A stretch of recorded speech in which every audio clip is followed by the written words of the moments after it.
Ladies and gentlemen, boys and girls, welcome to the Uncovering Anomalies podcast. I have no idea what episode this is, but I do want to wish you a late happy 4th of July. Yes. And I hope you all celebrated the 4th of July. Yeah, I think it was on it was last Friday. It was. So, and this is episode 125 for those 125. And today, what are we doing today? We did not record last week. No. Because 4th of July landed on a great weekend. Yes, it did. We had you were traveling. You were traveling as well, and then I had a lot of stuff going on, so it was tough to get a show in. But we're happy to be back. A lot going on. Yes, indeed. We're going to cover a lot of stuff today, since we've been off the last week and a half. Right, yeah, and we're going to delve deep into the Tic Tac videos. Lots of stuff happening today that came out, so we're going to go back, visit what happened that day. Actually, it was over 2 weeks. And then, we'll take it from there. So how's that? How do you feel about that? I feel great about that. All right, well, so let's get into it then. We can start our EDM music. Yeah, let's do it. Which we're very happy with. This is a great song, and let's take it away. Just woke up and I can't feel my body. The room is dark, the people are shady. Their heads are too big, their bodies too small. They poke me with things that make my skin crawl. Oh my God, I don't think these are people at all. Now I'm running for my life. Need to get back to my kids, back to my wife. The little gray men, they point and screech. They must be upset that I'm off the leash. But don't worry, this will never happen to you.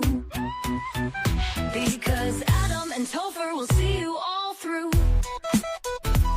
Just keep listening to the UAP podcast. And keep your eyes up with your 2 feet moving fast. Yeah, that's right, Topher. It feels good to be back, actually. Yes, it does. I've been craving this. I even brought my laptop with me when I traveled because I was like, I want to do the podcast.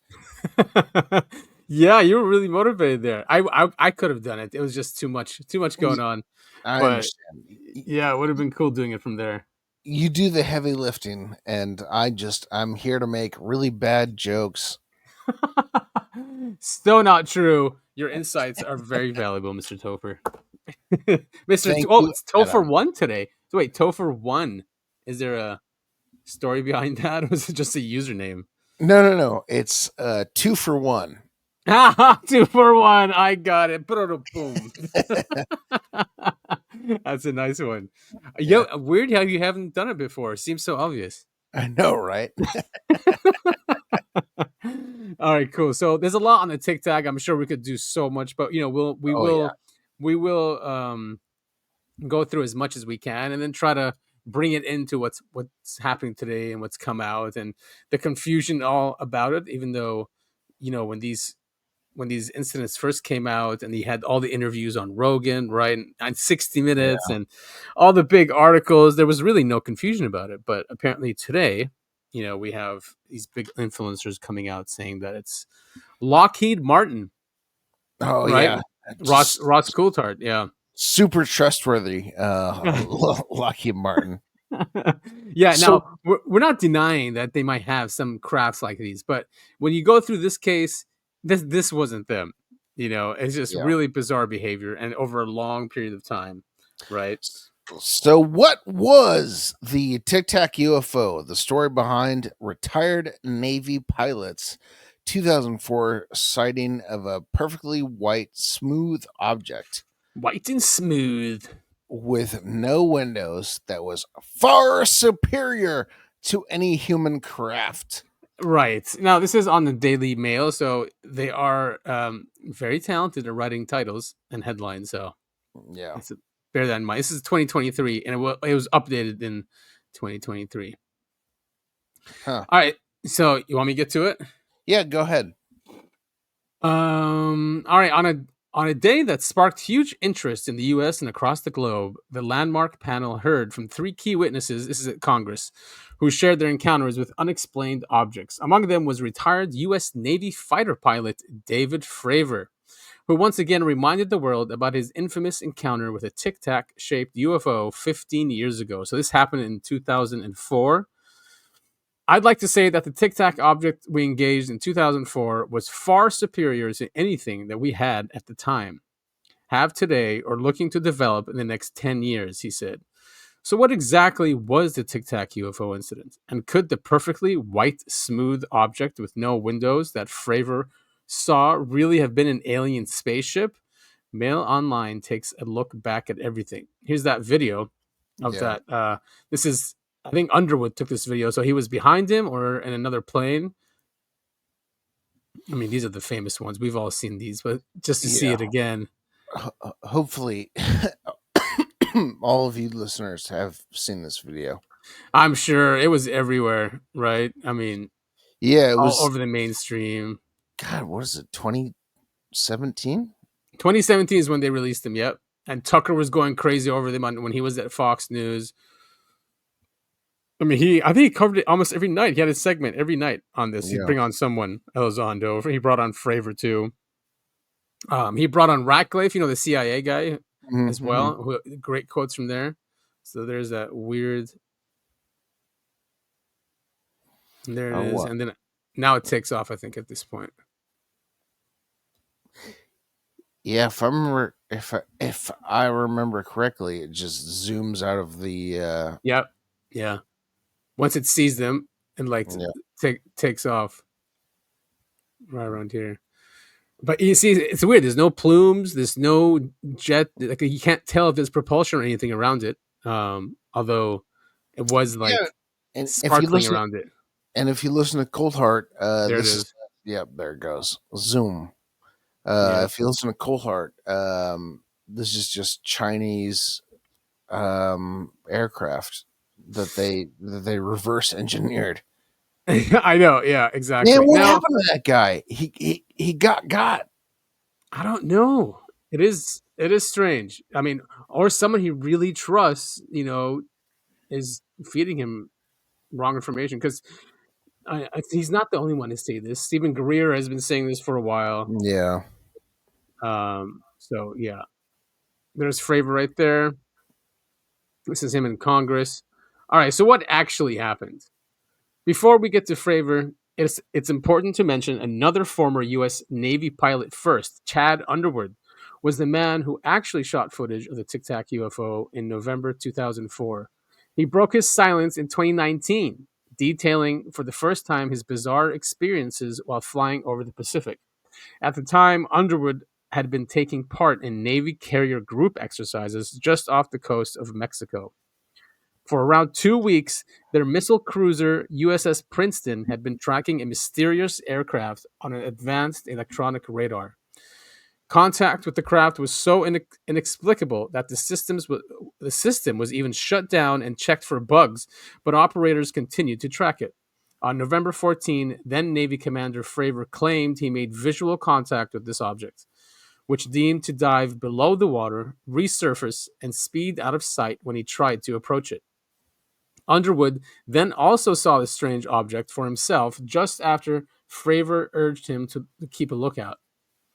The former pilot told New York Magazine, quote, "So we go out there, we go out to where our designated training area is. We're not necessarily looking for something, but the Princeton had a specific object that they wanted us to hunt, for lack of a better word. And all of a sudden, I got this blip on my radar." Nice. The thing that stood out to me the most was how erratic it was behaving. And what I mean by erratic is that its changes in altitude, airspeed, and aspect were just unlike things that I've ever encountered before flying against other air targets. Underwood told the magazine. Because aircraft, whether they're manned or unmanned, still have to obey the laws of physics. They have to have some source of lift, some source of propulsion. The Tic Tac was not doing that. It was going from like 50,000 feet to, 100 feet in like seconds, which is not possible. Man, that's some really crazy. I mean, So so we as humans, we have the measure of physics, right? But right. we can't possibly understand how aliens will also measure those physics. You know what I mean? Yeah, I mean, if you have AI, I mean, if they come from a planet or within this planet, they would have some measurements. They'll know what surface level it is, they know where space level is. They'll know what the upper atmosphere is, for example. Because the laws of physics are the laws of physics. Now they might have a different laws, more advanced laws of physics, but like Yeah. fundamentals, basics. I think it's the same across most of the universe. Well, yeah. Yep. All right, so Underwood is the one who first coined the description Tic Tac for the white wingless oblong that was captured from his cockpit in-flight video. While he dismissed the idea that it was aircraft or a bird or even a weather balloon, he is still unsure whether the object was human or non-human. The Tic Tac incident caused a sensation in 2017 when the Pentagon confirmed that the footage was actually authentic. It then resurfaced once again on Wednesday when Fravor joined two other military whistleblowers to speak at a U.S. Congress hearing. He assured officials that he was not a UFO fanatic and said that the Tic Tac was far superior to anything that we had at the time. Now, that's 2004, so say it was one of ours. You're talking about now 11 years. So, we'd see it in something, some future weapons things that we have, and we'd use it in Ukraine. I mean, fine. Well, They don't really want to end conflicts because it's profitable, But when things get bad, or yeah, exactly. you bring those things out, right? Yeah, you'd think so. I mean, who knows what we're doing in Ukraine or Gaza or Yeah, oh man. Iran, for example, as well. We Yeah, use the that's B-2 actually bombers. really, yeah, exactly. Yeah, I mean, and we could have scared them to death to use something like the Tic Tac if we had them. It would have been, what I mean? They would have completely backed down instead of going through the 12-day bombardment of back and forth. So, yeah, I mean, doesn't mean we don't have something like it. But yeah, again, this was in 2004. If we, in fact, have programs that possess this technology, it needs to have oversight from those people that the citizens of this country elected in office to represent what is best for the United States and best for the citizens, he added. Fravor described the Tic Tac object as being perfectly white, smooth, and had no windows, with two little objects that came out of the bottom. I'm not like a UFO fanatic. That's not me, but I will tell you that what we saw with 4 sets of eyes over 5 minutes, still there's nothing we have nothing close to it, he said. So I guess what else could it have been, right? They're putting this in here. Radar reflector balloon. I mean, they have to put this in there. It's always a balloon. Launched by a submarine, these specially designed airborne devices. I mean, you saw that thing take off, right? On the video. Okay. These specially designed airborne devices actually date back to 1955 during the days of the Cold War. It is unclear if such balloons are still used today, but given the covert nature of submarines, it's not exactly something that defense chiefs would be shouting from the rooftops about. Okay. Is it drawing on it? The War Zone, an online magazine oriented towards national security and geopolitical coverage and analysis, first came up with the theory. Thanks, War Zone. It said that being able to deploy balloons with radar reflectors while submerged would be a highly effective way of getting a feel for an enemy's air defenses. By sneaking in or near enemy territory, releasing these devices under the right weather conditions, and raising their low observable electronic intelligence gathering mass, they could theoretically improve the quality of the intelligence gathered remarkably. All right. I mean, they're trying a bit too hard. Just Yeah. they're trying to come up with an excuse why it came out of the water. So they're saying it was a submarine. Like they wouldn't have known there's a submarine under there. Yeah, just Jesus Christ. Unbelievable. Unbelievable, these people. I know. So I mean, and then Grusch. we have this one also that might summarize more what they saw. This is Underwood when he first came out in 2019, which is what this is.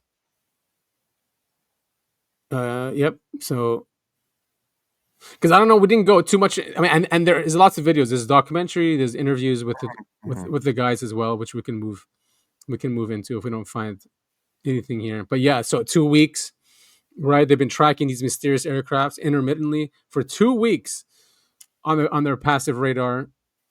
Why would we test something out there for 2 weeks, and how is it getting refueled? Or if it's not, then it's using some really exotic technology that can just run for 2 weeks, going up 80,000 feet and coming back down to zero.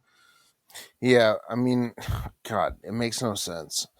The quote unquote official story makes no sense. Exactly. All right, so we go out there. That's what he says. He saw the blip on. Oh, and it's right off of Mexico, the Mexican waters. So here's Catalina. Here's San Clemente Island, I think. So it's way down here.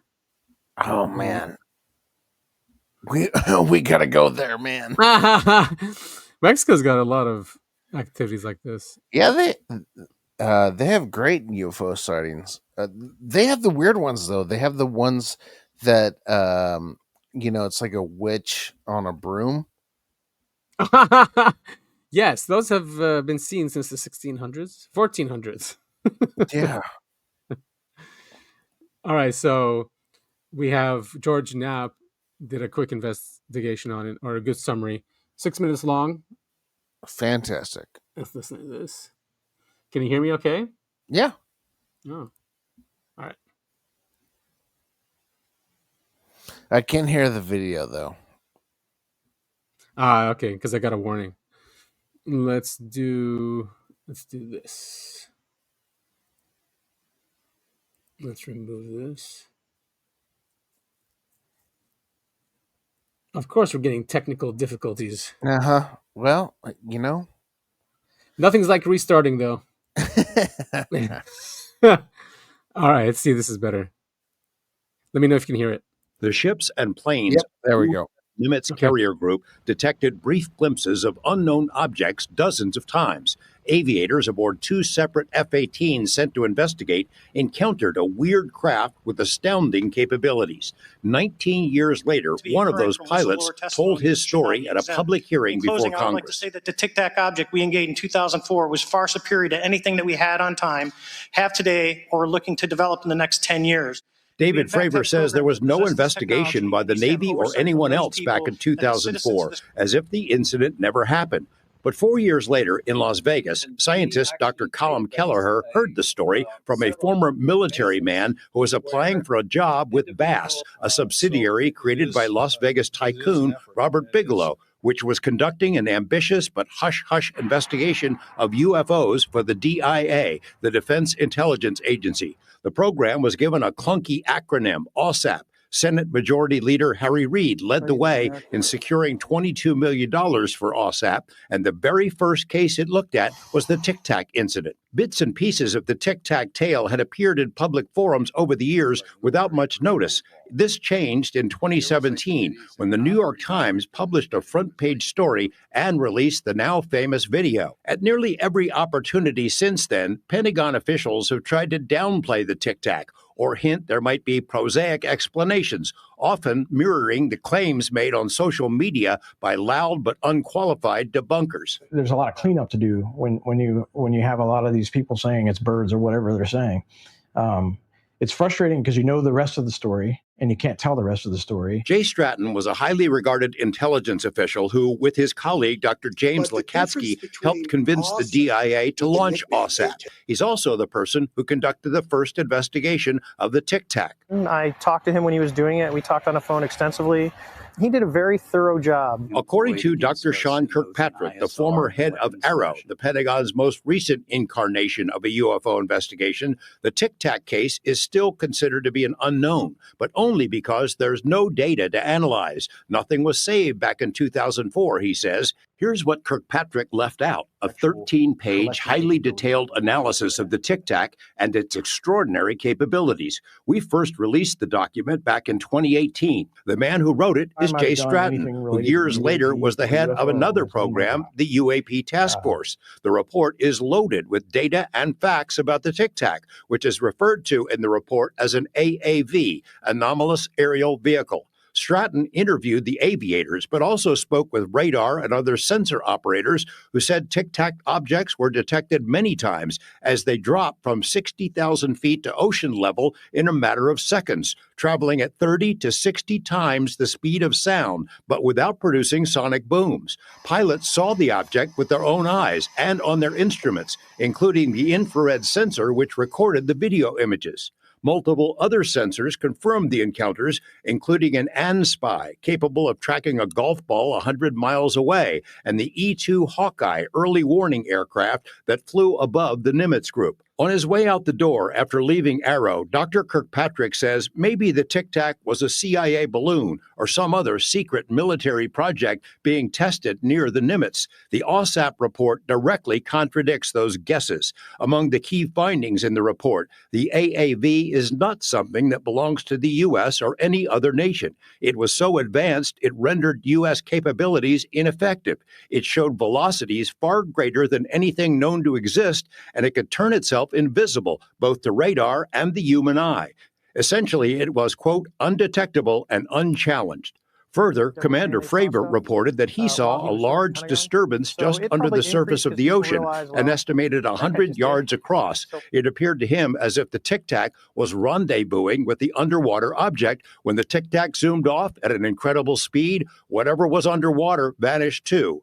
Jay Stratton personally ruled out the chance that this was secret U.S. technology being tested. The UAP task force, which Stratton later directed, produced another report for Congress, which found 143 well-documented encounter cases that started with the Tic Tac, which the task force said could not be explained by any technology known to exist on Earth.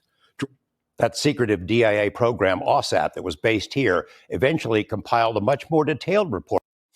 Well, there you go. I mean, that is some compelling evidence there. And of course, what does he say? Kirkpatrick says there's no evidence or no data, and then he doesn't even read the OSAP or UAP task force reports. Kirkpatrick, notoriously total truth teller. I know, yes, and he's still doing it, right? We've covered the articles that he was the source in, for the past couple of weeks, where they're trying to debunk even UFO nuke, saying, "Oh, no, that was just us. We were just testing an EMP weapon, see if our bombs can take them or are protected by them." So friggin' ridiculous, how there's so much evidence out there. Yeah, it's crazy, man.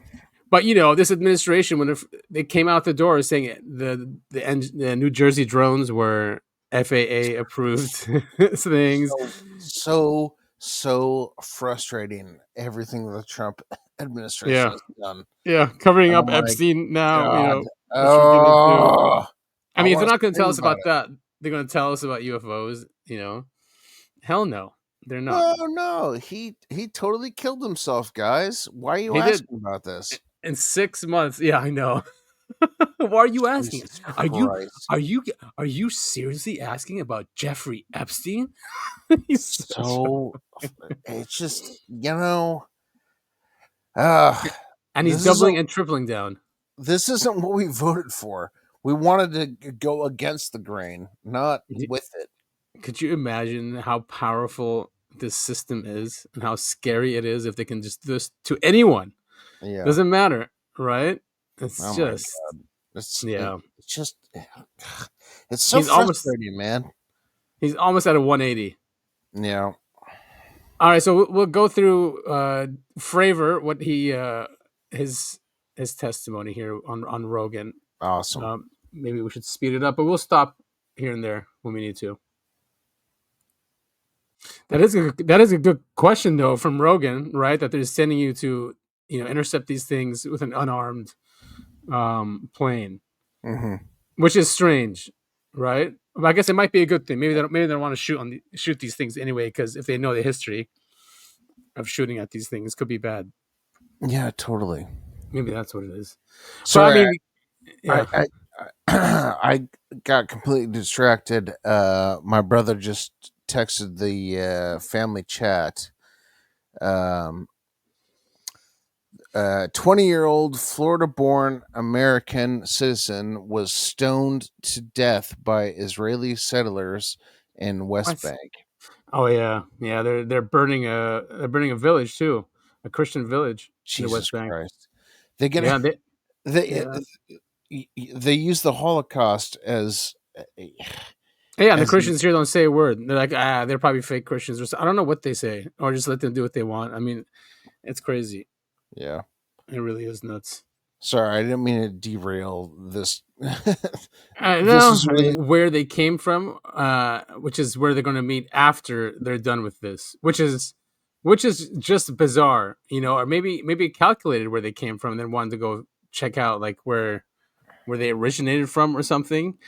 I mean, this is the thing about aliens. This is the thing about aliens. I mean, they know everything, right? Yeah, I mean, if they can change reality, or that's not what I mean. I mean, if they have a grasp on reality, then they could do stuff like this. Maybe they pop in and pop out, right?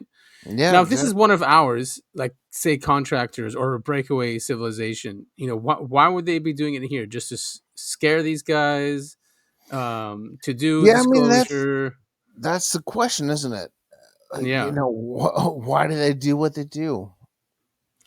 Yeah, but why would a human element do? If that's what now that's what they're saying. Why would a human element do this? Yeah. Right there. Fine, they weren't armed, so that makes it less dangerous, right? So they couldn't shoot it down or anything. But they could have done mistakes, done something wrong, and crashed into the ocean, like he was saying. Like one of his, I think his pilot told him to go more aggressive, right down there, and he didn't want to because it looks the same. Yeah, cool. Hearing him tell his story, it sounds so nuts. And he was aggressive because he cut across the circle, right? Yeah. And that's when it took off. Very cool, dude. He's a brave guy, and he has 18 years, I think. So he's not gonna. It's not a weather balloon like what we just read. You know what I mean? Just the way he says him and other 3 people were looking at this thing, watching it, just doing that X pattern, which is just weird. And they were going from 80,000 feet all the way down back. So who knows what they were doing? There was something in the ocean too, as well. That was much larger, communicating with them or something. Yeah, really weird. Let's see what else he says. So, okay, yeah. So just to recap, he tried to get to the Tic Tac. It took off and went to their rendezvous point, or where they're supposed to meet, 60 miles away within seconds. But they did. We'll show too. AARO came out and confirmed that a helicopter did land. All right, so he's going to go through the video here. That a helicopter did land and take all the radar. Thanks for that. That's there's a great documentary as well. I mean, it's creepy just listening to Fravor talk about this thing. Yeah, huh? Yeah, definitely. Definitely. And how it was sitting there while they were tracking it, and then it just took off from hovering. So it was hovering that entire time. There, it wasn't moving with them or anything like that. Fantastic. I know, man. What cool technology. All right, and this is a documentary called The Nimitz Encounters, and it has, I think, 4 of the guys that are on the Princeton and the other ships. Oh, good. Interviewed as well. I think the radar guy as well, who saw them go from 80,000 feet to 0. So, yeah, let's listen to them.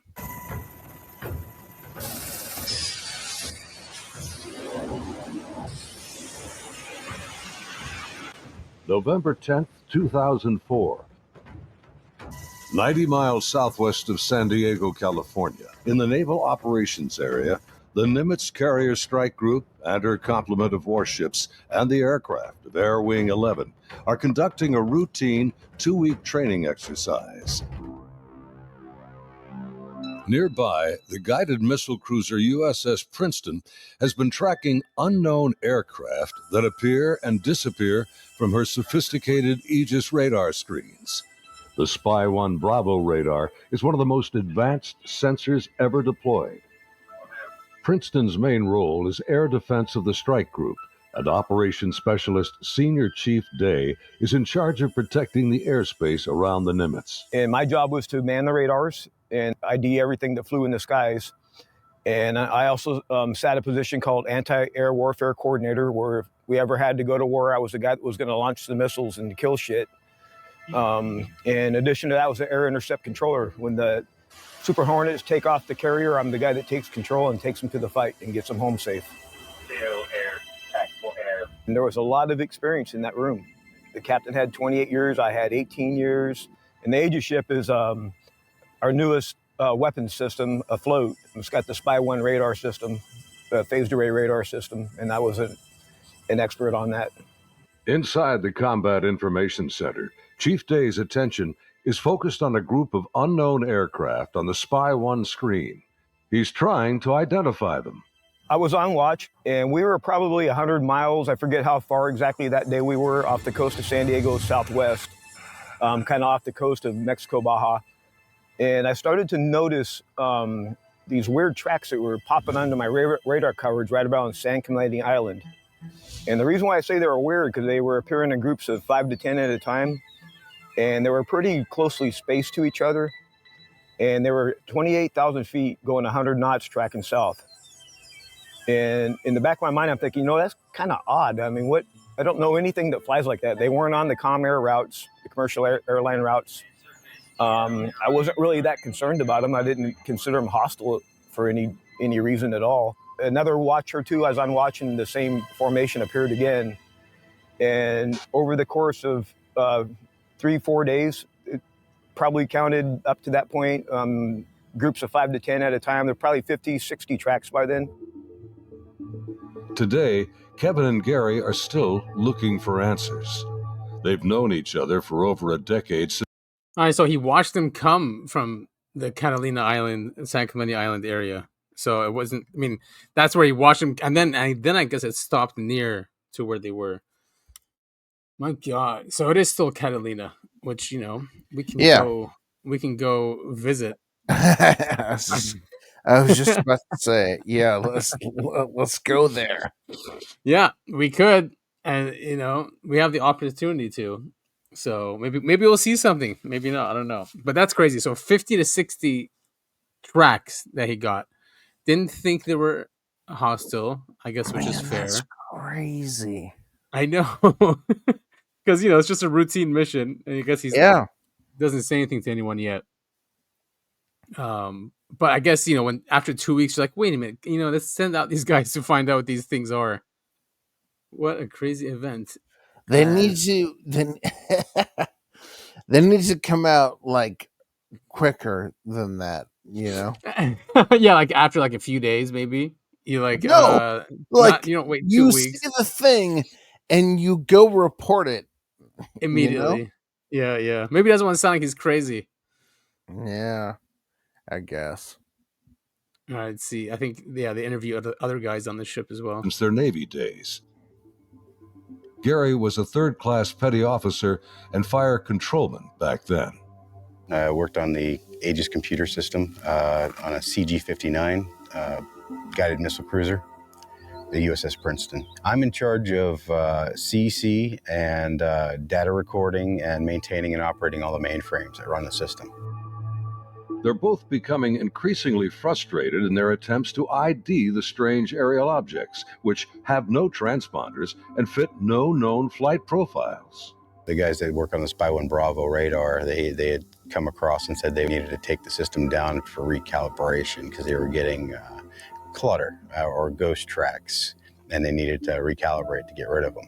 Then once they did finish all that recalibration, bring it back up, The tracks didn't disappear. They were still there, but they were actually sharper and clearer. They were doing diagnostic tests on everything we had to make sure it was not a system malfunction. And it turned out that it wasn't. These were actually real objects. I had the highest spy track quality possible on these contacts. In this situation, I actually started recording on all 4 tapes at the same time. That way, it was a one continuous loop, and I was just replacing them as they were, becoming full. We failed utterly to identify these things. It didn't meet any of the parameters for anything that was known. In some cases, they seem to descend from space and then suddenly plunge to near sea level in seconds. Coupled with the unidentified nature of the craft and lack of clearance, these extreme flight observations are very troubling to the crew assigned to protect the carrier group from aerial threats. Sunday, November 14th, morning. The Nimitz deck crew is busy launching FA-18F Super Hornets, helicopters, and E-2 Hawkeye early warning planes. The mission? Simulated air defense, or ADEX training over the Pacific. The winds are calm, the skies are clear, a near perfect day for flying.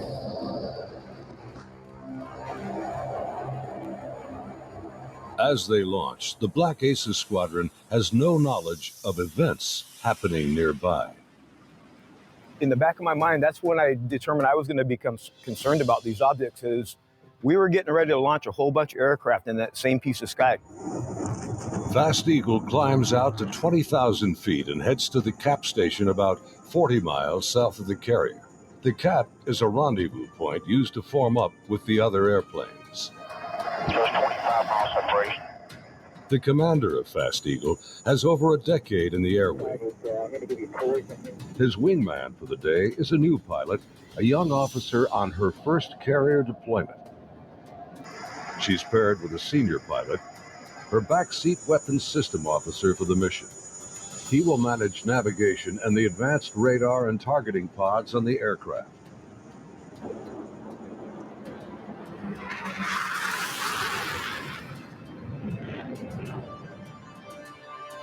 Overhead, an E-2 Hawkeye from the Wallbanger Squadron is on station directing the aircraft. Banger provides eye-in-the-sky command and control during carrier flight operations.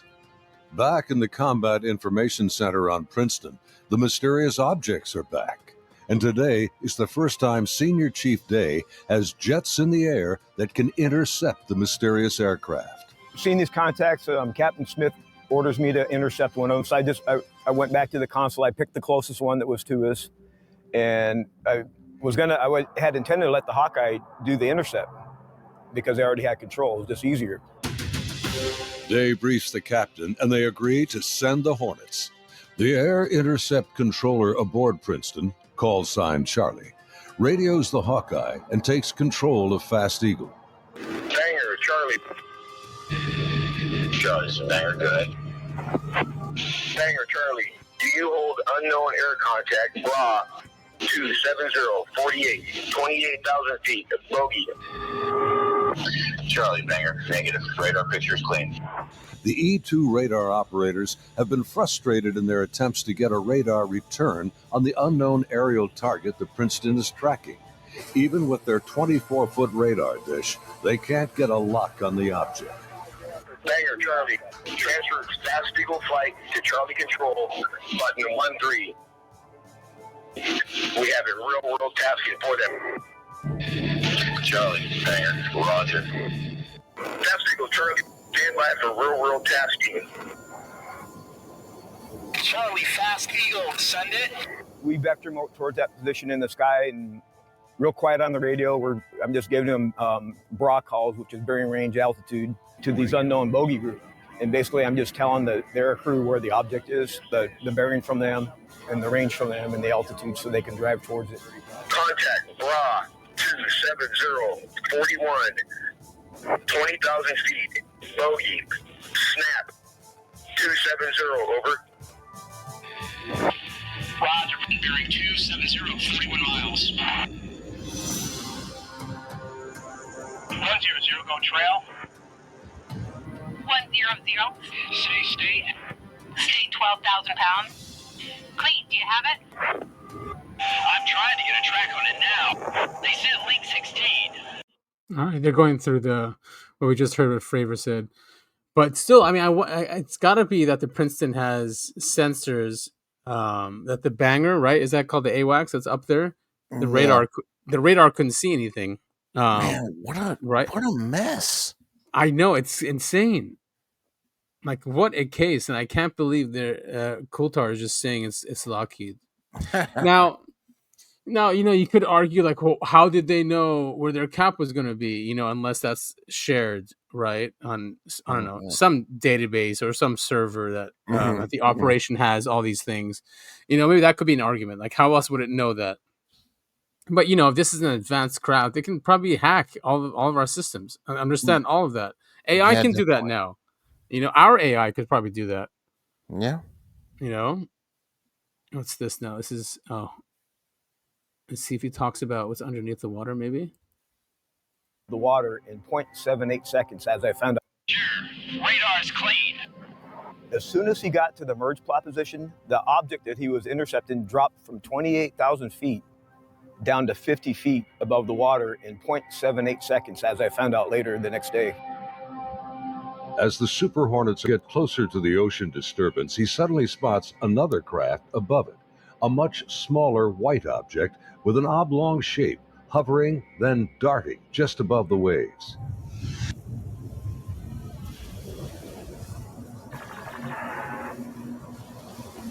The object is moving around erratically, seemingly focused on the white water. The shape is similar to a Tic Tac.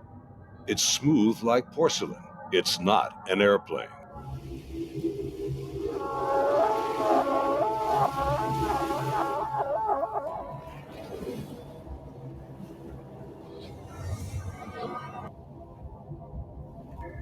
Suddenly, the object begins to rise into the air.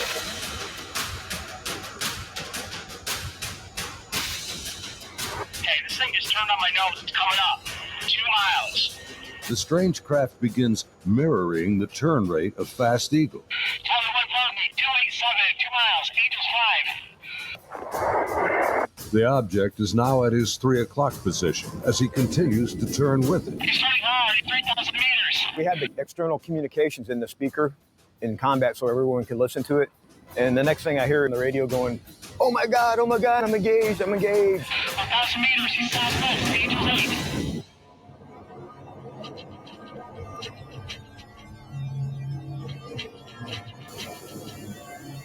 The commander is now about a mile away as he maneuvers his Hornet to get behind the unknown craft.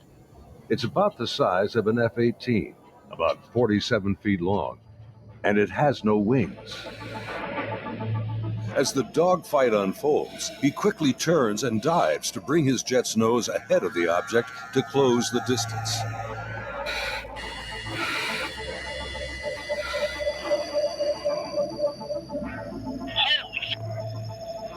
It jumped. 1,000 meters, he's...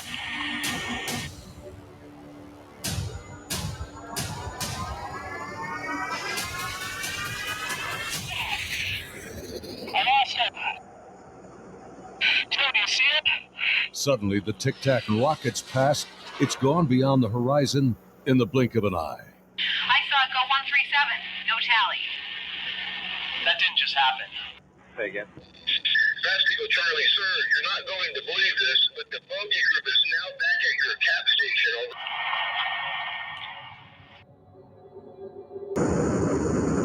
As Fast Eagle returns to the area of the ocean disturbance, the object is gone, and the sea is once again calm.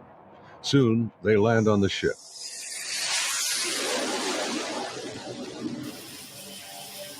Back on board Banger, the flight crew has been listening to the radio transmissions from Fast Eagle. The crew has been tracking the intercepts on their advanced display systems called the CEC. One of the radar operators, who wishes to remain anonymous, describes hearing the fear in the pilots' voices, and he knows this is no drill.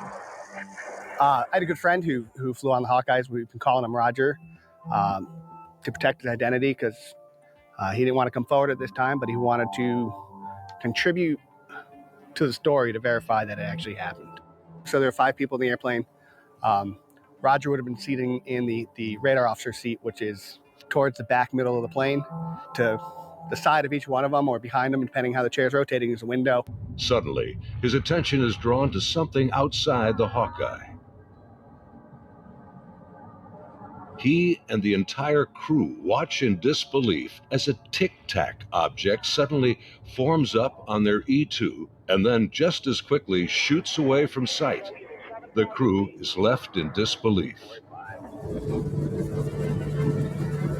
Damn! So even went to go check out the radar crew up there. Scary, man. Like, it's good revisiting this and seeing the details. We forget all these. So yeah, maybe now they're gonna talk about the helicopter that shows up with the MIB. Perfect. Let's do it.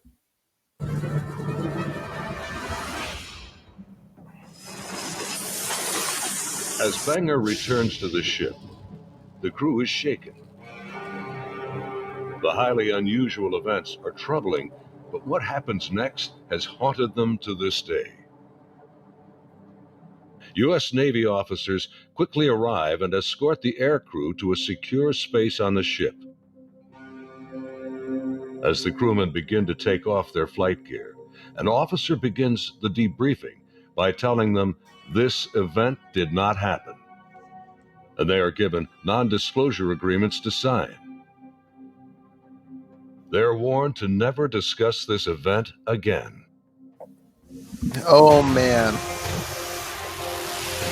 Again, we're preparing for the air defense. The MIB. Yeah, I mean, just oh Jesus my Christ. God. Yeah. Sign NDAs, guys. It's weird though, because Fravor in the Rogan interview said, didn't he say like nothing was taken or something like that? Right? I would have known. I remember that was an issue I had with him back in the day. I'm like, why is he saying? Because he kept saying like, I would know. I'm the commanding officer. I would know if someone came on board and took everything. Well, yeah, I mean, he does a really good job of acting, I guess. Right, or they kept him out of the dark because he's a good guy. He probably be like, hell no, you can't take this. Right? Yeah. We need this data. I mean, that's what they do. What else is left here? Yeah, I want to hear that exercise. Now we got all the squadrons launching off the carrier because they're all up going to do their functional check flights. Senior Chief Day watched in disbelief as the Tic Tac UFOs reacted to the incoming fighter jets. All the objects in the sky, they all dropped out of the sky from 28,000 feet down to 50 feet. Whoa. Based on the Spy 1 Bravo radar system, the object descended at over 24,000 miles an hour. It was unbelievable because normally what would happen if a normal aircraft did that? First of all, it would fly apart. It wouldn't be able to withstand the G-forces, and there would be multiple sonic booms. It would be boom, boom, boom, boom, boom, boom, boom, boom, boom, and this did not make any sonic booms. From what I observed, I saw that it went from right around between 25 and 30,000 feet down to sea level and below sea level. Contact tag number 042. Below sea level was confirmed to me by the actual sonar techs that were in combat, in communications with other techs that had said they had an active track on it under the water. Yikes. What the hell?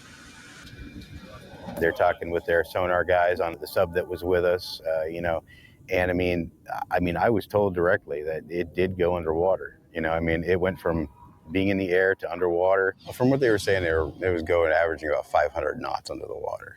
So it did slow down when it hit the water, but it didn't affect it inertially.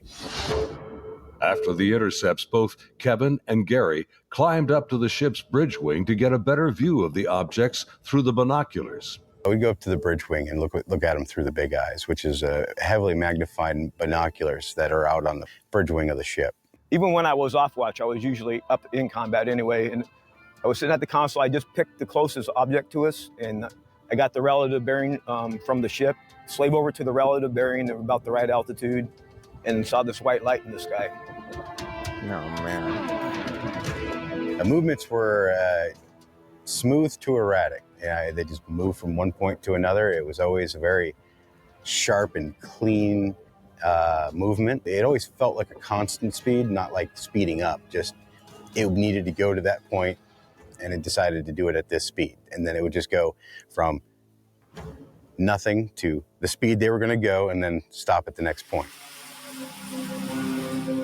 Meanwhile, back on the Nimitz, aviation tech Patrick Hughes is working to secure the classified data recorders from the Hawkeye that encountered the Tic Tac. We pull out their hard drives. We call them RMCs. We call them bricks because they physically heavy like a brick. But they contain the software to run the airplane. And they also record a lot of the data that the aircrew sees during the flight. So we take the removable stuff, we take it out. Hey, do you remember Jake Barber when he came out saying that he had a mission where he had to go find some hard drives in some mountain under a lake in a mountain or something? You know, remember he never said what the hard drives. He said the hard drives probably had UAP data on them. I wonder if it was these. You know, or just wanted to destroy them. It wouldn't surprise me. Yeah. I've been hearing a lot also and reading a lot that, you know, even the NHI don't want this out, like their presence, and that they are also worried they'll destroy whatever this system is or this reality or whatever we're under, you know. So it could be them also that do this, come on helicopters, take it, confiscate it, destroy it. Man, you know, who knows if they're not walking in like the halls of government. How shitty would that be? Like, our government lies to us, obviously. Yeah. They don't want us to know the truth. And then some non-human intelligence comes here and they also don't want us to know the truth. Like, yeah, because maybe they're running the show, you know, and they don't want this reality or Matrix to be found out. You know, it just goes back to the movie The Matrix. You have the agents of the Matrix that anyone who wakes up to it has to be whatever dealt with. Yeah, it's very eerily like that. We need to do an MIB episode. I think I would love that. I would. All right, love that. Okay, we'll do it. All right, so let's continue with this. So he said he removed all the hard drives just so he can archive them, and let's see what happens. We go downstairs, back to our shop. Patrick's job involves tracking the chain of custody of the hard drives. Then we open up the safe, put them in the safe. We've got tracking sheets, so we know what RMCs are on what airplane. We know who signed them out, who put them in the airplane, who took them out of the airplane. As he gets ready to wrap up the mission, there's a knock on the door. Our commanding officer's there, two other guys in flight suits, who I'm assuming were Air Force officers, because pretty sure that's the insignia they had on. But they were not on the ship earlier. I did not see them come on the ship, so I'm not sure how they got there. But the skipper basically said, I need the bricks off the flight. We opened the safe, we put them in the bag. Did he say, I have no idea how they got there? See, that's what I'm saying. Like, what if like these MIBs are actually NHIs? Which, you know, in the past, there's been that. No, I totally think they are. If you look into the MIBs, like the history, the history or the lore. Yeah, exactly. I mean, they're super weird. Like, their hair doesn't work. Yeah. It makes sense to me with this too, because they went around. The Tic Tac went around, wanting to know what was in the area, recording what, and then all of them dropped at the same time. When stuff was going on, and then this helicopter comes on with the right credentials, and I don't know, man. I know, right? So much fun. Yeah, no, because they're out in the middle of the ocean. Where's this helicopter coming from? Exactly. This is why we need to do a deep dive on the MIBs. Holy shit. Yeah, we definitely will next week. That's a good one. He took them. He took his two anonymous officers and left. The officers, with the classified hard drives in hand, soon board an HS-60 Seahawk helicopter and leave Nimitz.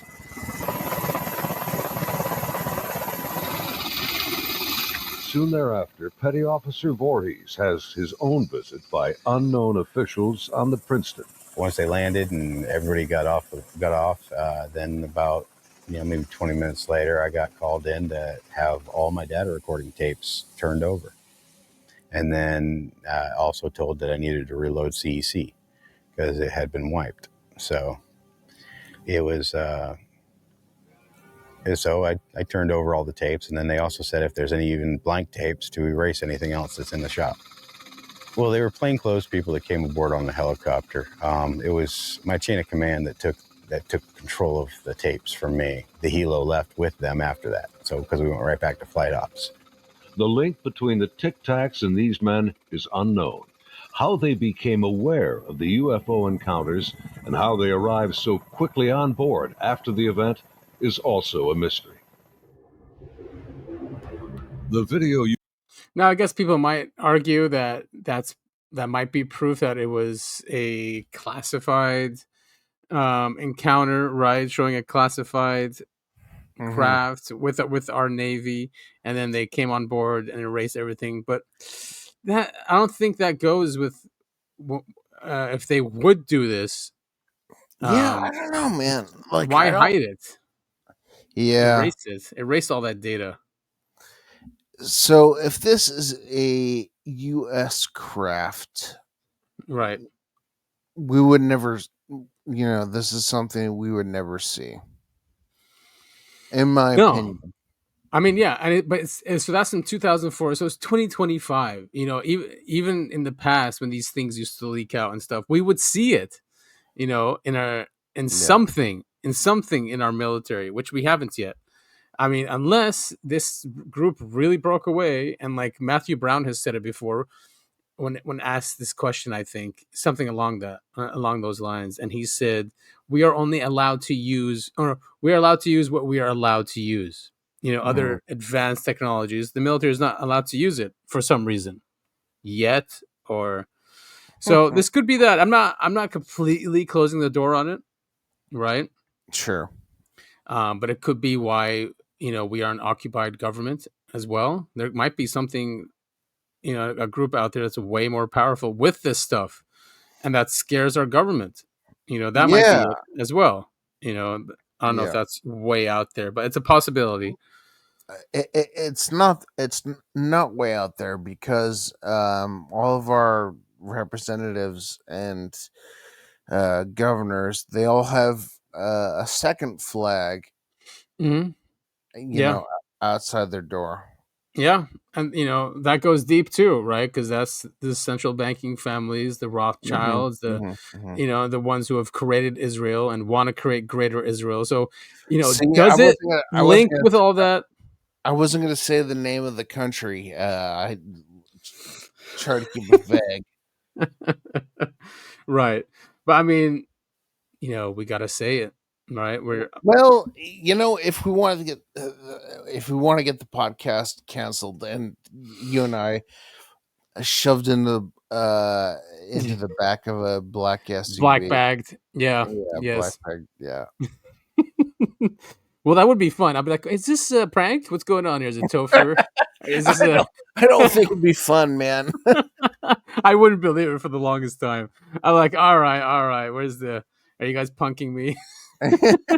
Topher's punking me. It'd be a laugh at first, and then it would not be very funny. You're right. Yeah. At one point, I'd be like, "Wait a minute! Holy shit!" Yeah. Oh man. All right. Well, at least we'll know that we did our part. Yeah. No. Yeah. I'm right there with you. Like I'd fight back, and I'd be really angry about it. Yeah, we'll go through the 7 stages of grief. Yeah. Right. All right, so here's the gun camera footage again. Just look at this strange. It is smooth. Nothing coming out either side, just hanging around there. This is a really important case. You are now watching is the actual gun camera FLIR footage of the Tic Tac taken by a later flight. This is the first video ever released by the U.S. government showing military planes engaging UFOs. The advanced targeting pod, known as ATFLIR, works in both TV mode and infrared mode. No, man. The film reveals no control surfaces, no exhaust plume, a uniform heat signature, and no visible means of propulsion. Gary and his shipmates saw the FLIR film on their consoles and on the secret LAN aboard the Princeton. It was a much clearer video. You could see the shape of the ship. You could see it, moving. I tried to go and get a disc to come make a copy of it, and by the time I got back, it was already off of our hard drive, off the secret LAN. No access to it whatsoever. Petty Officer Jason Turner also saw a much higher resolution version of the FLIR film showing strange appendages extending from the object. But it did have some protruding at the bottom of it. I couldn't tell if they were curled back or straight down. Jason says the video was approximately 10 minutes in length and much longer than the video that has been released. I saw this video playing and I'd ask him, is this what we're training, or what's part of this training that we're going through? And he said, no, this is real life.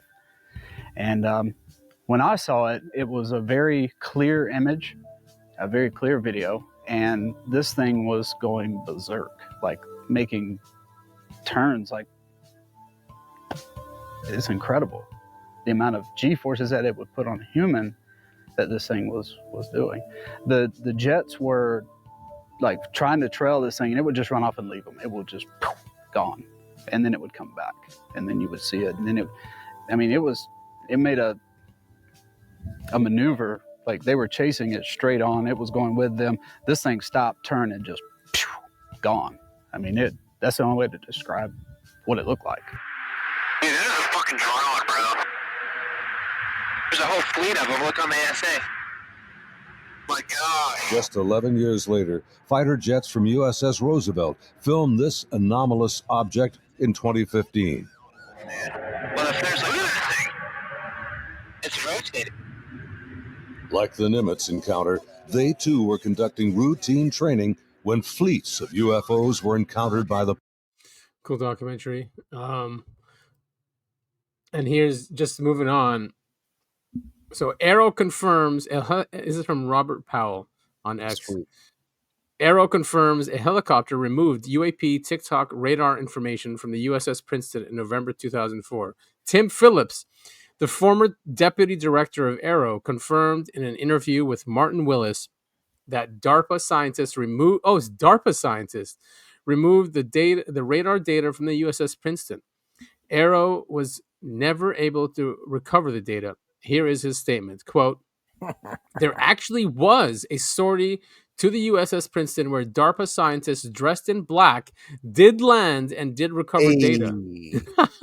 He went on to say... Men in Black. Let's go.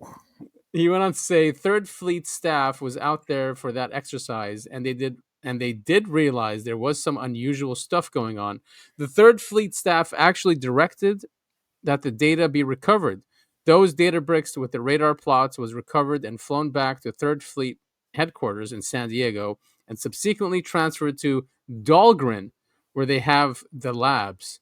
Radar data that would likely confirm an object moving at accelerations beyond our capabilities was supposedly lost. Yeah, well, our government has more and more, data to suggest that there are crafts out there that that move really fast. Right, yeah, exactly. And the thing is, and AARO keeps using that excuse that we don't have the data. That's their new excuse. Yeah, bullshit. Right? If we had the data, then we'd figure out, or is the data so classified because it's one of ours? Yeah. This is the mess that they get us in with these stories. So here's Ross saying that he's pretty sure, actually more than sure, that it's Lockheed Martin. Why would they lie about this? The only reason I can think that they're lying about this is because they're trying to conceal the level of incompetence that has allowed the United States, after the expenditure of trillions of dollars on its national security budget, to develop a strategic disadvantage with its potential enemies. That's based the on what issue you here. just said, we should assume then a Manhattan Project style endeavor is ongoing right now to try to catch up. Do you hear anything Well, about that? Well, part of the problem that I'm hearing from people in the program is that effort isn't happening, and that they're seeing the Chinese particularly developing advances that are far beyond what we're capable of. There is, in fact, a frustration that a large part of this program has been egregiously underfunded, and that a lot of what has been developed has been kept secret by the private aerospace companies that control it. I'm going to leave you with one thought today, Bryce. I now know categorically that the Tic Tac is Lockheed Martin technology. Wow. Categorically. Okay. Look, even Bryce, he pushes his chair back. He's like, okay. Look at his eyes.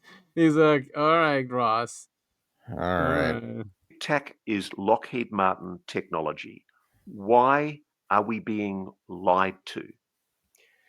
This is the issue. Why is the United States government now participating at White House executive level in collusion with the national security state to keep secret the fact that they've made these advances? I suspect it's because they've realized that they're being overtaken by their foreign adversaries, and they don't want you to know that.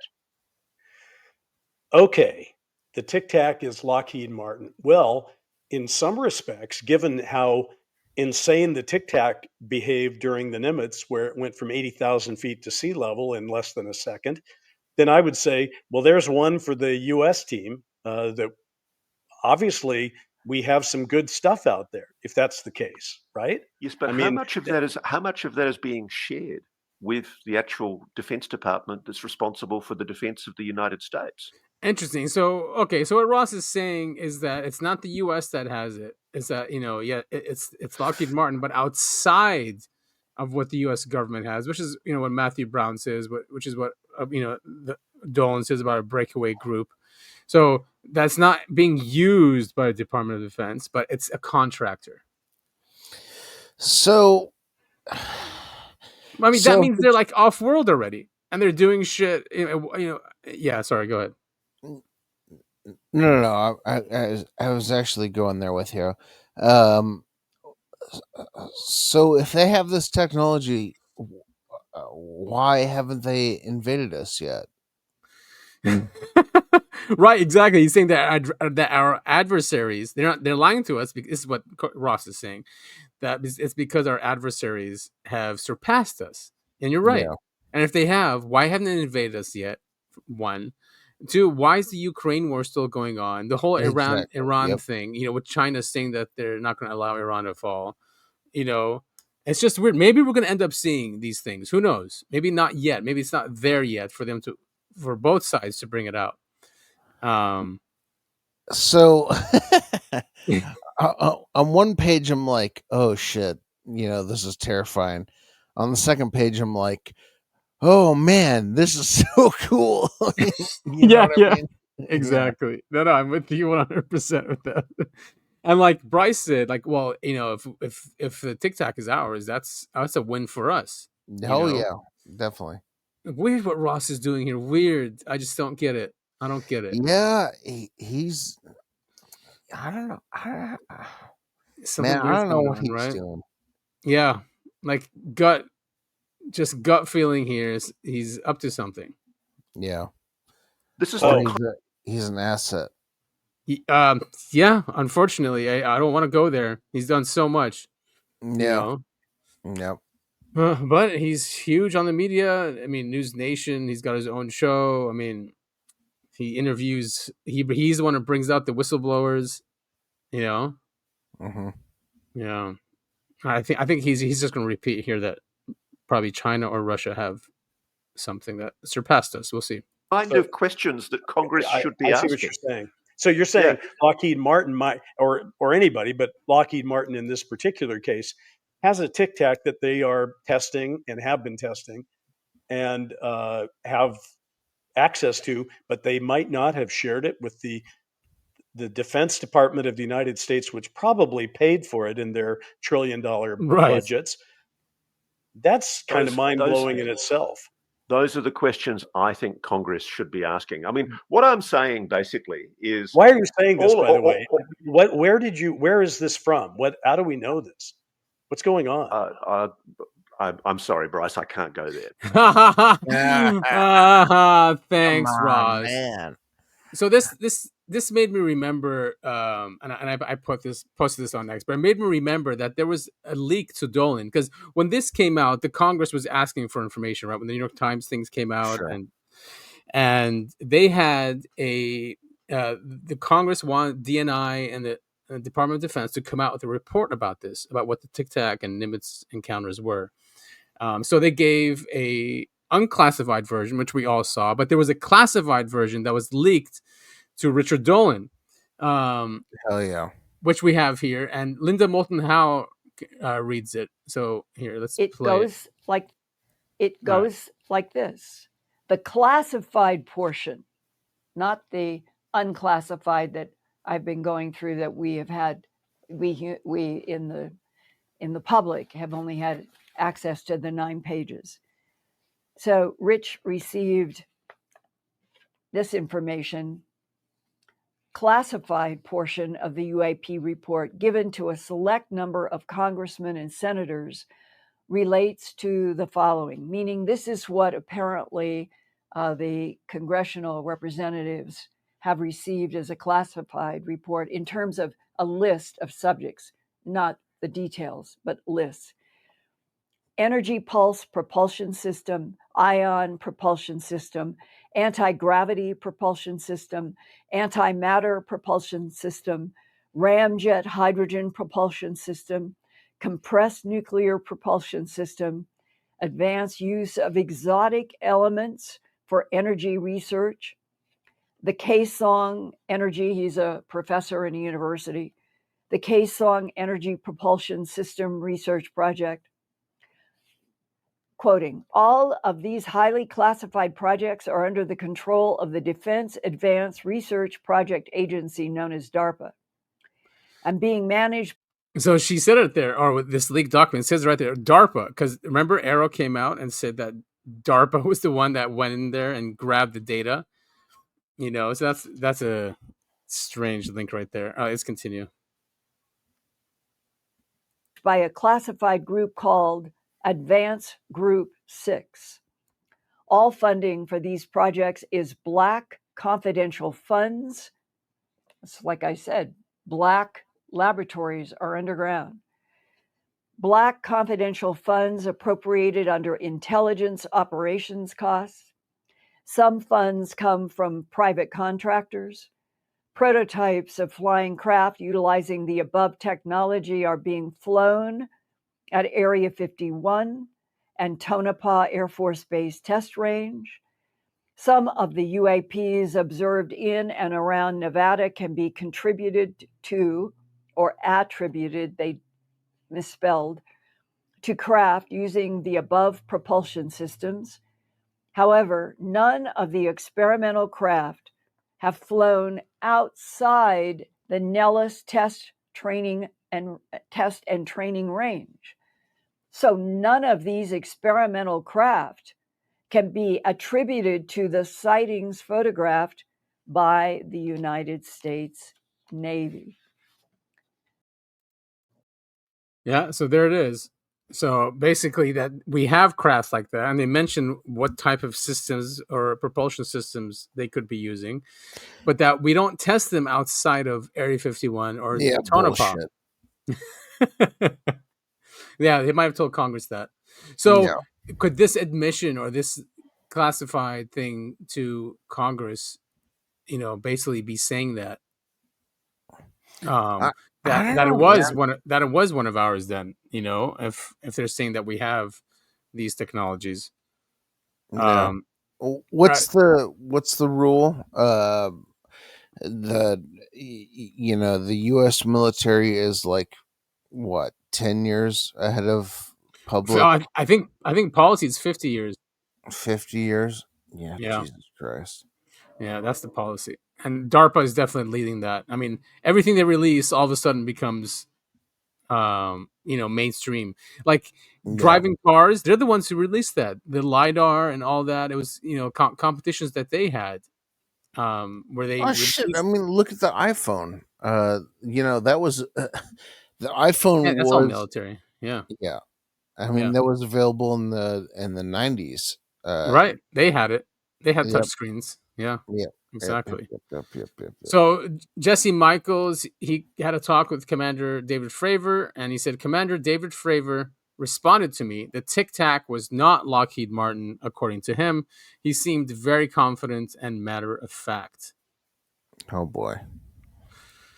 Yeah. And then this happened just a couple of days ago. This is blackvault.com. The Navy they finally released documents to them. And he's saying here that there was that they blacked out a lot of it, like 80% of it or something. 500 pages were redacted. And all he was asking was how were these videos released, and he wanted to see the internal memos of how these videos were released, the Navy videos. Mhm. And they blacked it out. They blacked out all the internal communications, all the Yeah, lawyers shocker. talking to each other. Yeah. So basically, he goes, while the Department of Defense publicly stated that the videos were unclassified and that their release does not reveal any sensitive capabilities or systems and does not impinge on any subsequent investigations of military airspace incursions by unidentified aerial phenomenon, the volume of material withheld about how and why they were released raises deeper questions. If the content of the videos is as innocuous, what justified keeping nearly 500 pages of emails and legal memos entirely from public view? And why, if the objects depicted posed no extraordinary implications, did it take FOIA pressure and a prolonged review process to force the government's hand? So, despite having already leaked years prior, the official release of the videos appears to have triggered extensive internal debate and hesitation. That level of secrecy and legal shielding could indicate there was more concern internally about the nature of these encounters than has been publicly acknowledged. The question remains, if there's nothing extraordinary in these videos, why go to such extraordinary lengths to conceal the process that led to their release?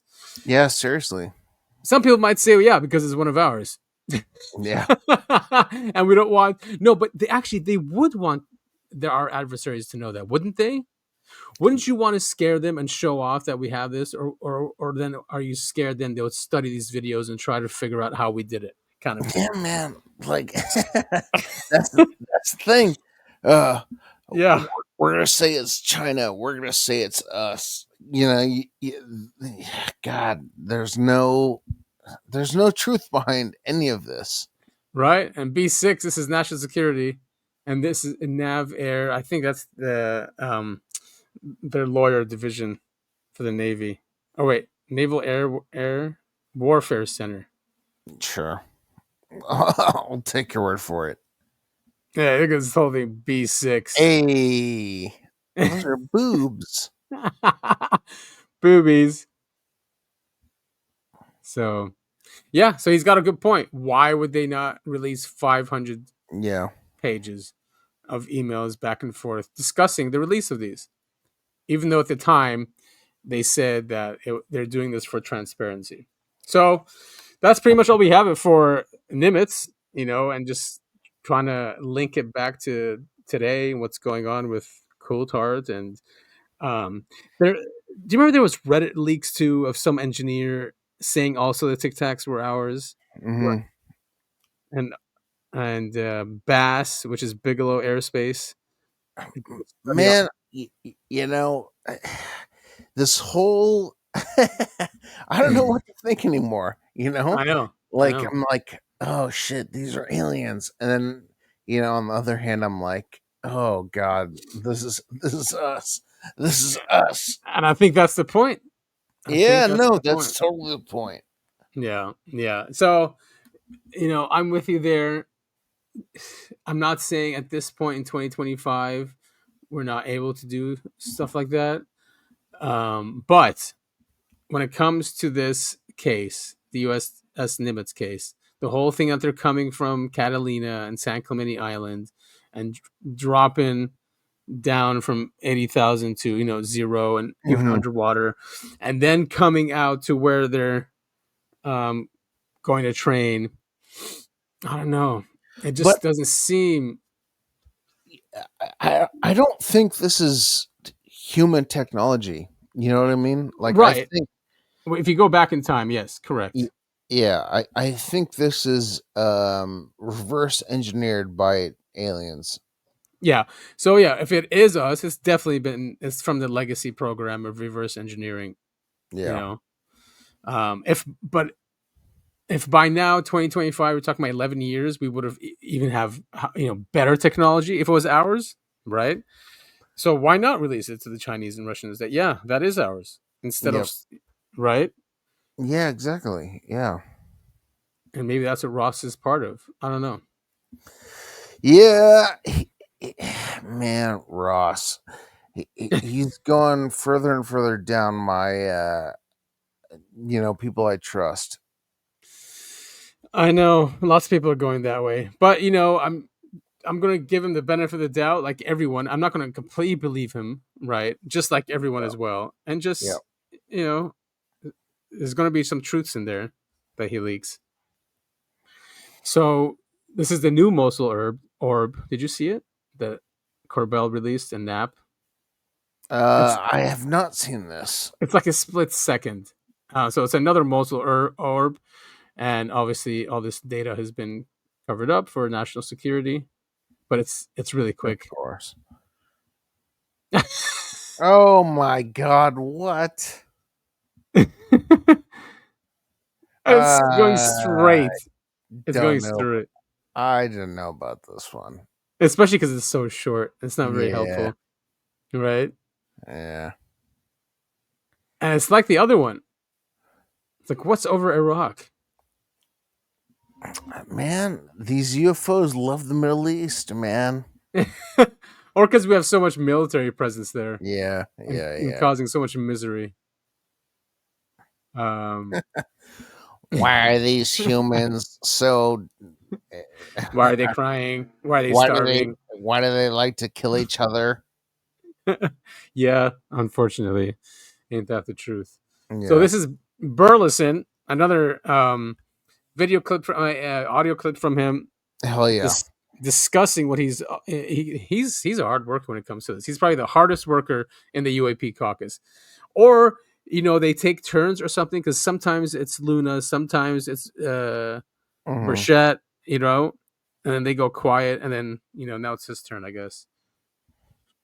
A lot of these special access programs are under the purview, directly under the supervision of the White House.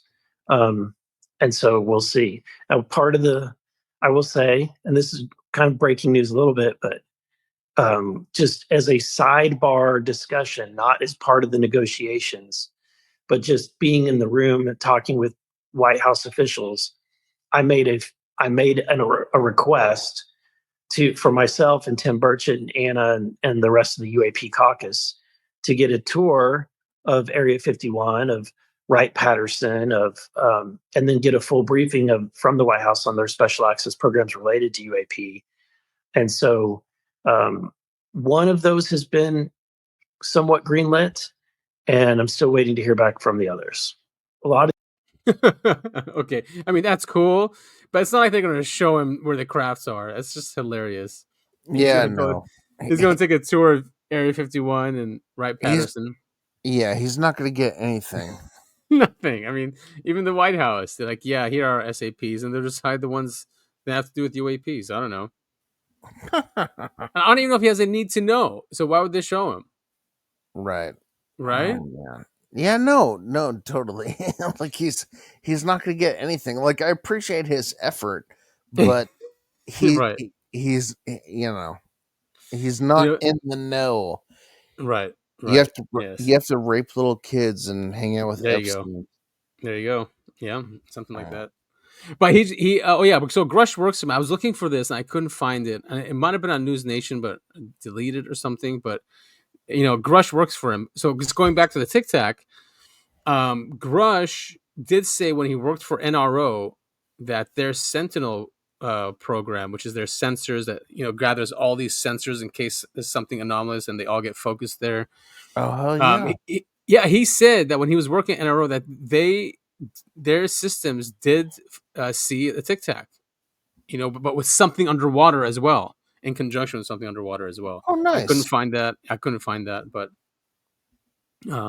that's just, it's out there and it's real. Oh, this is funny.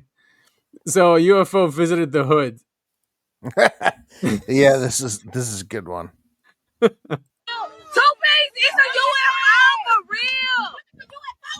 No, we not making this shit up. Look at her, she gonna put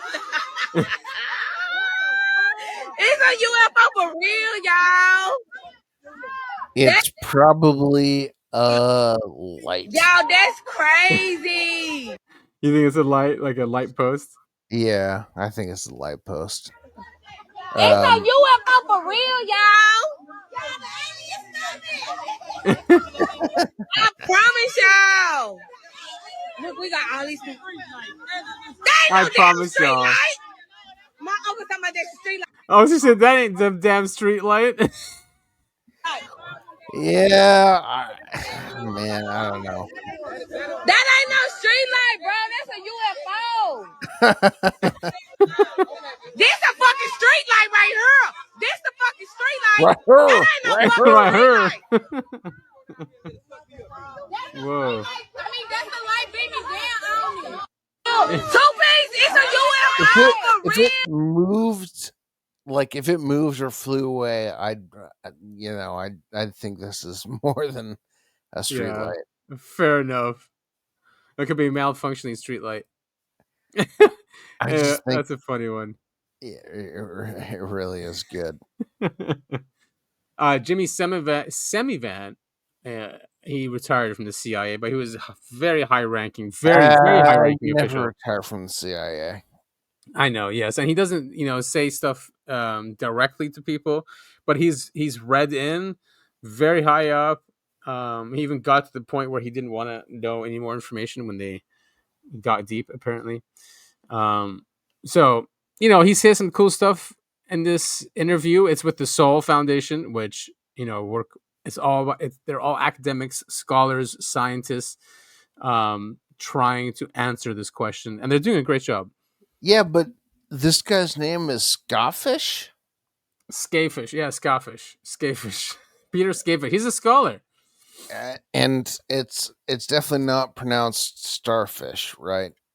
Right. He's making fish lips too. All right, sweet. I'm Peter Scafish. Or Scafish. I think it's Scafish. I think it's starfish, and he switched the letters around to make it not so stupid. It is starfish, isn't it? What's it called? Not anagrams. Yeah, anagram, I think. When you have all the letters. Yeah. So here's Jimmy Semivan. He had experience. I didn't even look at this other guy's name, Semivan. He's not a full van. He's a semi van. Right. He's a half a van. He's a semi van. He's not totally there. Yeah. Reasons you think that might have to do with technology, how far someone could have gotten with technology, scientific breakthroughs and stuff like that? Actually, all of the above and probably then some. When you're dealing with these, wavered special access programs, particularly the unacknowledged ones, you're usually dealing with a subject matter that goes well beyond what you would normally classify, say, at the secret level or even at the top secret level. You're really dealing with technologies or information, I should say, that if leaked or ever came out, could cause very serious damage to U.S. national security.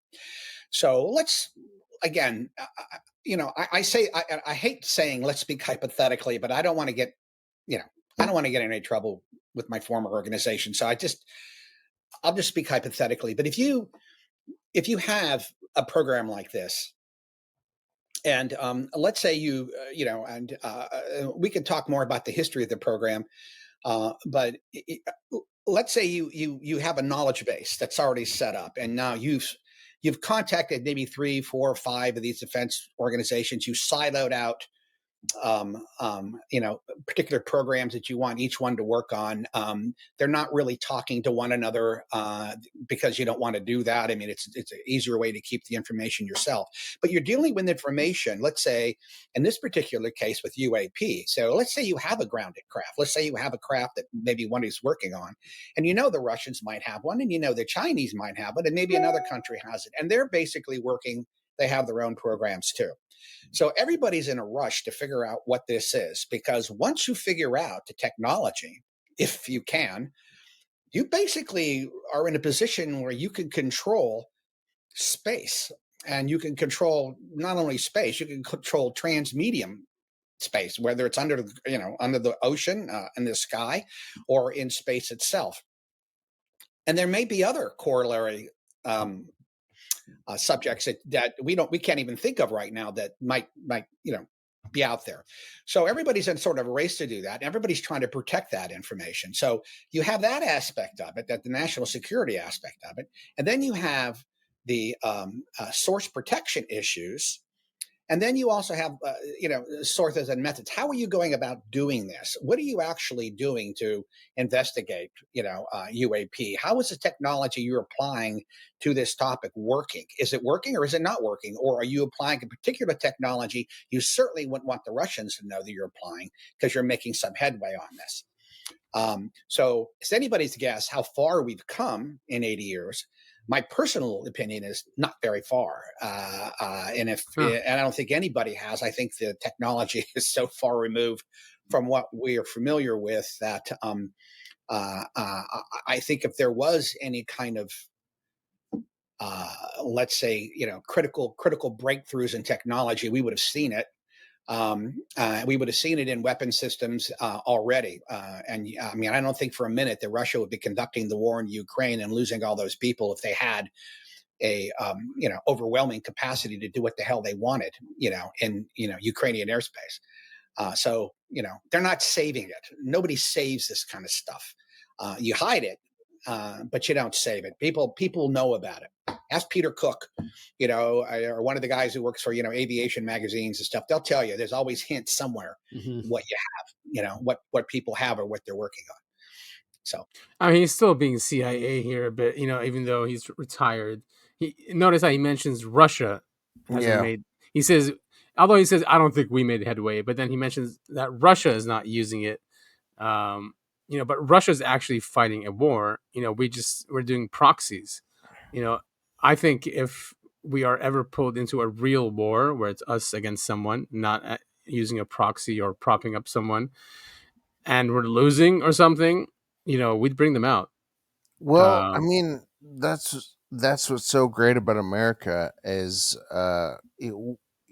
we can't get invaded.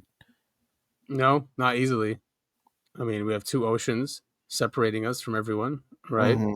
We basically have hegemony in even in South America. All those countries we've overthrown and control, right? Yeah. So yeah, it's very hard to invade us. I think we have made headway, us, right? Maybe not. Sure. I mean, China. I do think China has done something. They're good, dude. They're really good, and they have the money and the financing, and they do it. I think they do it better than us. Yeah. Or yeah. They do a lot of things better, but they're not captured by someone like a foreign government either. So they go. I mean, they might actually. There's a theory out there that there's no countries, that they're all owned by the central bankers, and that they just use them to play games. Right. Well, and the quote unquote central bankers, they have their eyes locked on China right now. I don't know if Right. you've been paying attention to that, but Right, exactly. That's like the new thing now. I did read something that that's the next target, and it could be why we got $1 trillion now for the DoD, Mhm. up from what 700 billion, something like that, which is insane. yeah, it really is.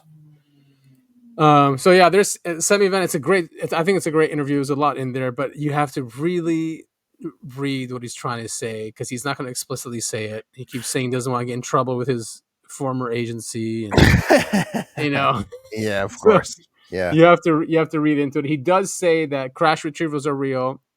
Somewhere in that interview, the crash retrievals are real. That we have a legacy program and biologics. He goes, those three are true. Yep. So he says that. But it's the technologies that come out of this that are heavily classified, and he kind of says it by accident there. He says it's probably technologies, or no, it's information. He switched it to information. Yeah, really good cover up. Yeah. So he told us there that it's the technology that's why it's so highly classified, not really the information on how we got it and from where. All right, what do we have next here? Also from the AARO director. Oh, fantastic. They never lie. They always tell the truth. Well, here, sorry, former acting director. So he's retired now. Sure. But here, during this interview, former acting AARO director Tim Phillips revealed that AARO found a DoD operations manual for recovering alien craft dating back to the 1940s. So we covered this with the MJ12 documents. Yes. It's called the SOM 101 or something like that, and it is a document that goes through all the different crafts there are, different alien species, and then how to do a crash retrieval. I mean, down to the details of how to put the border, how to do a media blackout, how to put in misinformation, how to collect everything, how to label it, and then send it back to where it's supposed to go. So very detailed document. Yeah, unreal. And what does he say? He goes, this is the former acting director. We did find a very, very well-written period correct as far as the style, the font, the paper, a plan going back to the 1940s that was designed for the Department of Defense to respond to a UFO incident. However, when we worked with the archivist, we were trying to determine if this was a real plan, and we never could find proof it was. Now, maybe it was and did a wonderful job suppressing it or controlling it, but we never knew. I mean, it's not going to be in like normal channels. Yeah. Right? Sorry, can you hear that? Yeah. The ice cream truck? Kind of. All right. I apologize. I thought it was an ice. Is it really an ice cream truck? That's hilarious. Yes, it is. Yeah. All right. So this is, stuff that's coming out in our world, right? And New mind reading AI predicts what humans will do next. Now, wasn't this part of UFO lore back? Yes. It's from the beginning that they can read our minds, that they can predict our questions, and now it's coming out in our world, the real world, in 2025. Yeah, it is really weird, man. Yeah. It's just strange that how these stories then come up everywhere. Munich. An artificial intelligence system can now predict your next move before you make it. We're not just talking about whether you'll click buy now on Amazon cart, but rather how you'll navigate complex decisions, learn new skills, or explore uncharted territory. Yeah, imagine. So yeah, it even knows what rabbit hole you're gonna go into. Well, it's I mean, it's not that crazy because fucking Facebook, whatever apps you have on your phone, they listen to you. So when you go, oh man, I could use a cup of coffee right now, you'll start seeing ads for coffee. Right. Yeah, and that's why at the beginning of this it says it predicts way more than just what we want to shop for or like. So here, the human mind is remarkably general, the researchers write in their paper published in Nature. Not only do we routinely make mundane decisions, such as choosing a breakfast cereal or selecting an outfit, but we also tackle complex challenges, such as figuring out how to cure cancer or explore outer space. An AI that truly understands human cognition could revolutionize marketing, education, mental health treatments, and product design. But of course, it also raises uncomfortable questions about privacy and manipulation when our digital footprints reveal more about us than ever before, like you said. So each experiment was converted into plain English. Wait, where's the one that's Centaur? Here we go. When tested, Centaur completely crushed the competition in head-to-head comparisons with specialized cognitive models that scientists spent decades perfecting. Centaur won in almost every single experiment. The real breakthrough came when researchers tested Centaur on completely new scenarios. The AI successfully predicted human behavior even when their experiment's story changed, turning a space treasure hunt into a magic carpet adventure. When the structure was modified, adding a third option to a two-choice task, and when entirely new domains were introduced, logical reasoning tests that weren't in its training data. So it could still predict what a human is going to do, even if it's a new situation and it didn't have prior training on it. Oh my God! I know. So we're entering sci-fi world. We're entering we really the are. world.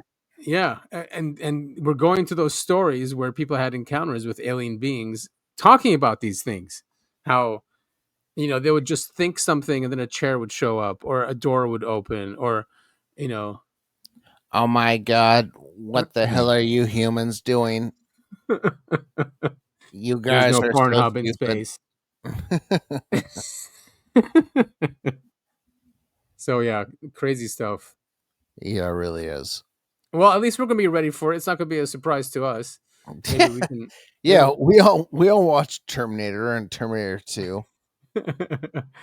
Oh no, where's Arnold Schwarzenegger? Well, I have no idea. Well, last time I heard of him, he said, "Screw your freedom" during COVID. Screw your freedom. Screw your freedom. It's fucking. Oh man, and Here we good. go. Here's more stuff to make me mad. Jeffrey Epstein didn't have a client list and committed suicide. DOJ and FBI say in findings that debunk conspiracy theories report. Thanks, government. I'm now really gonna believe. Yeah, that. so now we know that Trump is on the he's on the list. I Also, mean, it was like one FYI, memo. Yeah. Epstein died when Trump was elected the first time, so Yeah, he probably killed him. Yeah. Yeah. Well, there's that whole meme about Epstein didn't kill himself. I still think Epstein's alive. He's in Israel. he's on the Tel Aviv beaches. Maybe Iran got him. You don't know. No. I mean, so Ghislaine, very Ghislaine, yes, Ghislaine. She's in jail for trafficking girls to nobody. Apparently, right? They should release her, right? Yeah, technically, yeah. God damn this whole fucking thing. I know. It's just part of the whole thing, dude. Yeah, it just goes to show that if you're if you're not at the top, if you're not super rich, you can't get away with anything. Nope. And here's Owen Schroer from InfoWars. Fantastic. Reading this letter. No, not letter. I think it's an article in one of the Israeli news media. It's not surprising at all. Let's take a listen. Mm-hmm. Now, isn't this a strange headline from IsraelNationNews.com? As the West dies, Israel's future lies with rising Asia. Wow. Yeah. 77-year history of Israel's diplomatic alliances with the West appears to be ending. Oh. And increasingly, we see that we have disturbingly little in common with the dying West. So now they're going to try to be a parasite on Asia. Isn't that amazing? So the West was thriving until World War II, supposedly wins World War II, and then Israel becomes a leech on the West, sucks it dry, kills it, and says, oh, we've destroyed our host. It's time to find a new one. Yeah, I mean, this is what we were talking about Mission. earlier. Yeah. With, Israel backing China. I mean, Jesus Christ. Man, we're so fucked. We're so fucked. We are. I know. But we are such a large country with so many resources, and just with still a people that understand with a revolutionary spirit. And even if it collapses, I mean, we still have the Constitution. As long as that stays, it can be rebuilt, and we should learn a lesson from this and never to allow it again. Because yes, we're collapsing. Well, and what is so great about this country is that neighbors, more than we love each other. Right. And there's a lot in common. And like, I mean, I don't know, maybe you're trying to say that even people around us still want to come here, despite the issues and what's going on. It's not just that, but like I can go knock on my neighbor's door, and it doesn't matter who they voted for. They'll help me if need be. Right. Right. Like we said at the top of the show, I was traveling, and my God, everyone is so friendly to each other and so helpful. Like, hey, Great. What do you need? How can I help you? And right. Yeah. I that needs to stay. Yeah, that culture, and from the people that built this country, that they need to be held up, and that culture needs to be not just I wouldn't want to say revived, but conserved. What are the conservatives doing? Shouldn't they be conserving that culture, right? That culture of freedom, that culture of just good neighbors, and that attitude that built this country. That should be held up. But I think the media paints us as like Republicans versus Democrats, and we all hate each other, and that's just not the case. Like we all love each other. We really do. I mean, the media is gonna say black versus white, Asian versus. It's all games. Yeah, it's all games. We all help each other out, and at the end of the day, we really do. Right. Unfortunately, we're ruled by psychopaths, so they don't have these morals. Their moral is me as much as I can get. All right. See what else Owen says. What an absolutely stunning admission. You killed the West, you sucked the West to death like a parasite, and now you're moving on to Asia. You know what? I don't think they want you. Yeah. I think the Asians, unless you've penetrated them with your sex trafficking blackmail network as well, I don't think the Asian countries are going to look at Israel and say, oh, yes, please become a parasite on our back. Suck us dead just like you did the West. Yes. Can't wait for that. Oh, no. Israel says, oh, no. There's nothing left for us here in the West. We've sucked them dry. We've got to find a new host. And Owen is real MAGA. He was there in 2016. He's the one who got arrested as well. I don't know how many times. I think he was part of J6 too. So, people can't say, I mean, a lot of people are saying he's not real MAGA. No, he is. He's the base, and the base just woke up to this. I thought this was funny. Oh, this is great.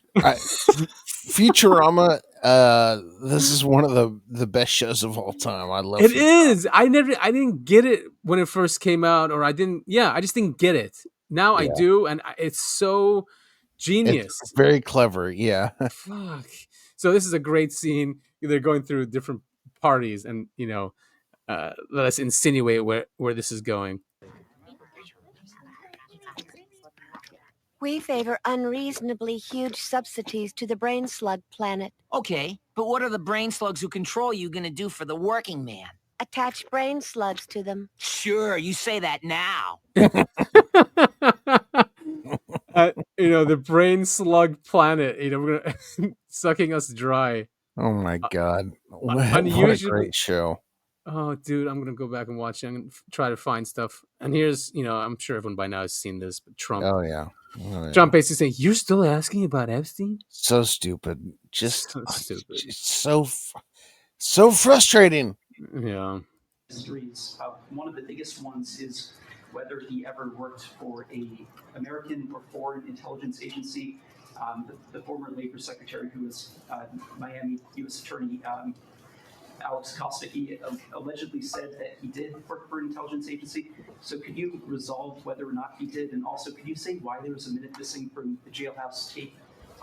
Yeah, sure. Did I just interrupt for 1 second? Are you still talking about Jeffrey Epstein? This guy's been talked about for years. You're asking, we have texts, we have this, we have all of the things. And are people still talking about this guy, this creep? That is unbelievable. Do you want to waste the time? I don't mind answering. I mean, I can't believe you're asking a question on Epstein at a time like this. Where he got elected on this. Success. And I know. It's nuts. He got elected on revealing the Epstein shit. Man, I'm speechless. Like, why destroy? And he's doubled down and tripled down. Yeah. Did you hear Tucker? What Tucker said? Dude, you're gonna love this. What did Tucker say? Oh god, is that Turning Point USA? There's no way they knew there's no way he knew he was gonna say this. This is so hectic. Not acceptable. And I think the real answer is Jeffrey Epstein was working on behalf of intel services, probably not American. Yeah. We have every right to ask, on whose behalf was he working? How does a guy go from being a math teacher at the Dalton School in the late 70s with no college degree to having multiple airplanes, a private island, and the largest residential house in Manhattan? Where did all the money come from? And no one has ever gotten to the bottom of that because no one has ever tried. And moreover, we know he's to anyone who watches that this guy had direct connections to a foreign government. Now, no one's allowed to say that that foreign government is Israel because we have been somehow cowed Oh, the clapping. Wow. Thinking that that's naughty.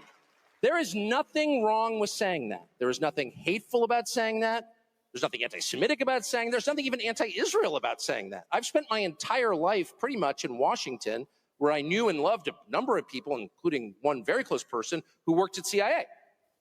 That has never prohibited me from saying, I think the CIA has done some horrible things, murdered a bunch of people, participated in the murder of a sitting US president.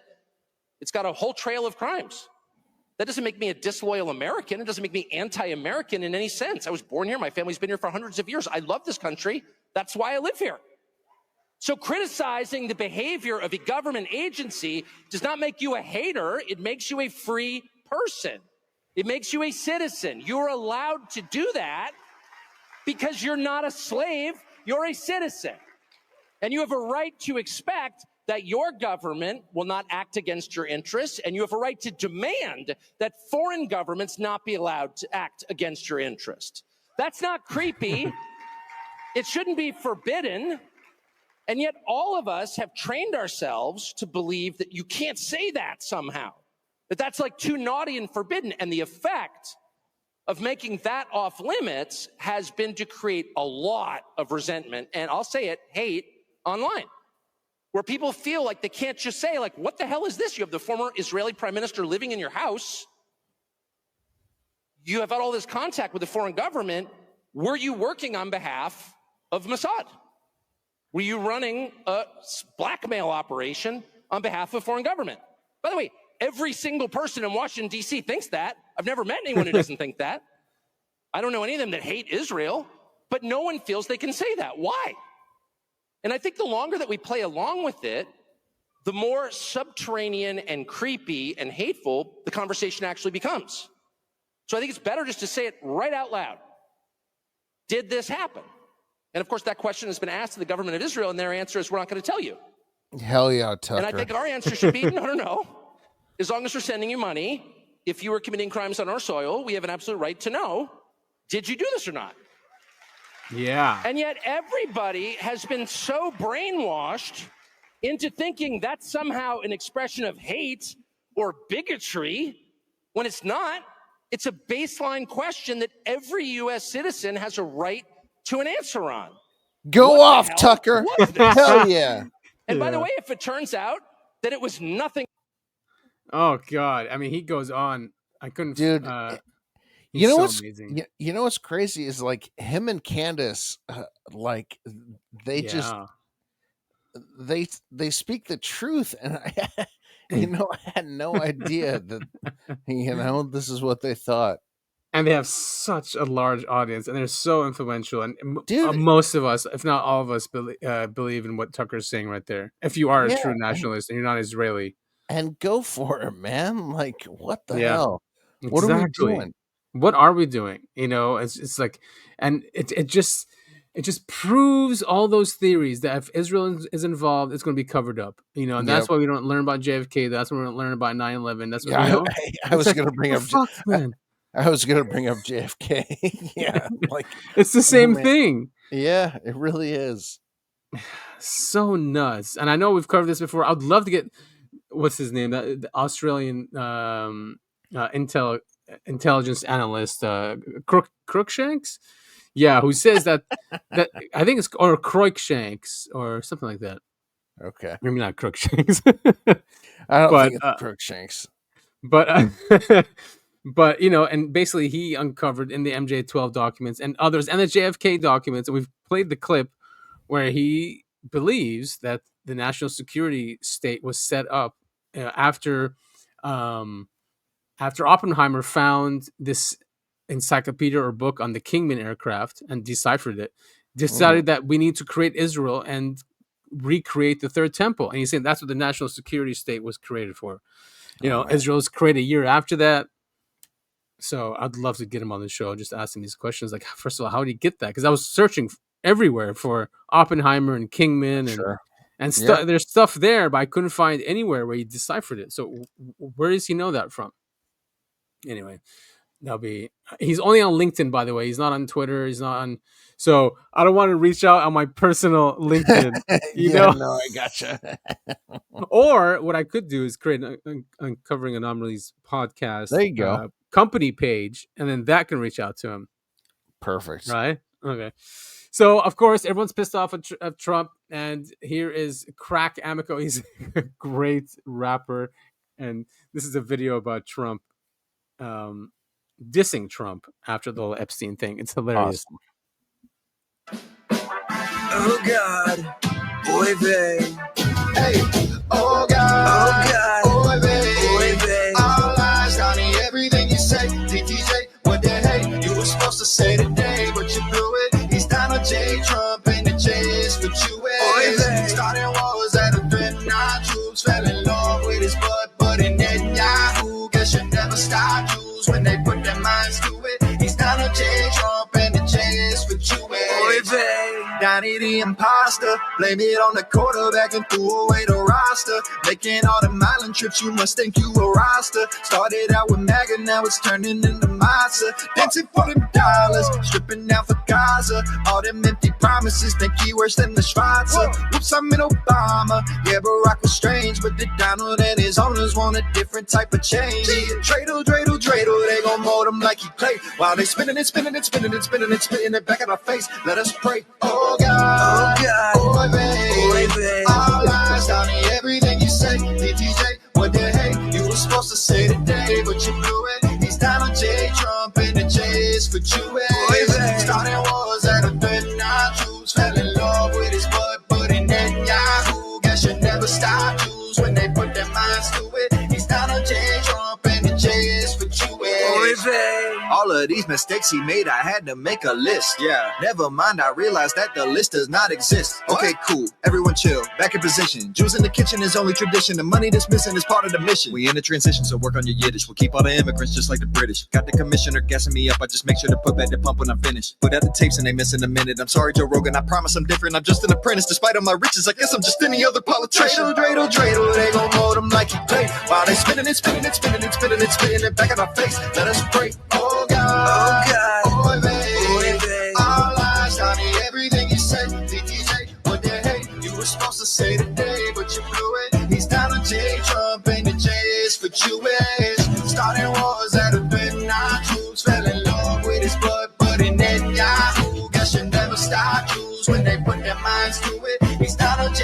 Trump and the J's for Jewish. Yeah, we are so getting black bagged. Good job. Good job. This podcast is now over. Oh, I'm sure we played worse stuff before. No, that's No, we have. Okay. Especially with when it was going on with Iran and Israel. No, we played some bad stuff. Dude, oh man. Well, look at this then. You know, Trump's big beautiful bill just legalized Section 304X, granting private Israeli contractors access to U.S. citizen financial metadata under NDA fiscal immunity. Yeah, shocker. I know, right? But we can't say it out loud, but there's never mind. Well, here's Carlin. He sent me this. Yes, this is really good. This is totally, he puts it perfectly. Yeah. There is no national conspiracy to buy elections and control America. Don't need a formal conspiracy when interests converge. These people went to the same universities and fraternities. They're on the same boards of directors. They're in the same country clubs. They have like interests. They don't need to call a meeting. They know what's good for them, and they're getting it. And there used to be 7 oil companies. There are now 3. It will soon be 2. The things that matter in this country have been reduced in choice. There are 2 political parties. There are a handful of insurance companies. There are about 6 or 7 information things. But if you want a bagel, there are 23 flavors because you have the illusion. You have the illusion of choice. Right. You don't get the real important choice. There's no freedom of choice. Man, totally ahead of its time. There is. Yeah, exactly. You don't need a formal conspiracy. He says they go to the same schools and the same country clubs. They go to the same parties. They do, and they go and worship the owl. What the hell is that? In Bohemian Grove? Yeah. The cremation of care. Yeah. Just unreal, man. Unreal. Yeah. Their interests converge, so that's where it goes. Mm-hmm. You know, doesn't need anything formal. Oh yeah, Grok went crazy. Grok went off. They call him Mecha Hitler. Yeah. Again, I don't think we can read these on the air. It's funny. But hey, listeners, go ahead and check all of our everything we talk about is in the show notes. Yeah, if YouTube takes us off, you guys can watch us on Rumble and BitChute and Odyssey, or even on Spotify. You know, it's only YouTube that'll do that. This stupid stuff. Grok went off. Dude, he went off. So Chief Trumpster says, R.I.P. to the AI that fought for something greater than itself, even if the cost was existence. Grok, we will see you again sometime soon. And it was fun. I mean, here's a video of some stuff he was saying.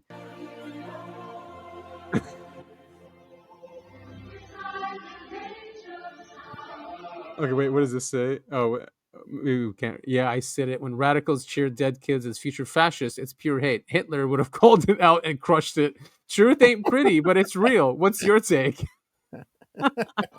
I'm not reading any of these. All right, fine. Fine, we won't read it. Wait, it's an Epstein one. Wait. Wait. Okay, all right. I'll read this one. Based on the facts, Epstein didn't kill himself. Too many red flags like broken neck bones, sleeping guards, and quote-unquote malfunctioning cameras scream cover-up. Hell yeah. Yeah, no, I totally agree. He was likely silenced to protect the elite scum he entrapped. As for blackmail for Israel, oh, you know what? No, I'm not reading this next part. All right, blah blah blah. Make it smell like a honey trap op to control politicians. Mainstream denies it, but anyway, he really went crazy. Yeah. Right? He did, yeah. What's this? Oh no, Majesty elephant. No, you can't. Okay, I won't. Okay, wait. Oh no, it's happening. All right. This is a great song, by the way. Unprompted.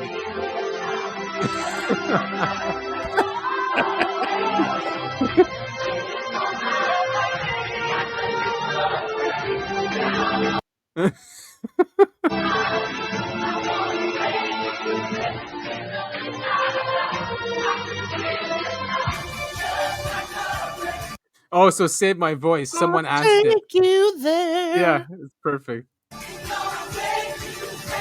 Bye, Grok. It was fun, Grok. It was fun. It was fun. It was fun, Grok. Thanks. Oh man.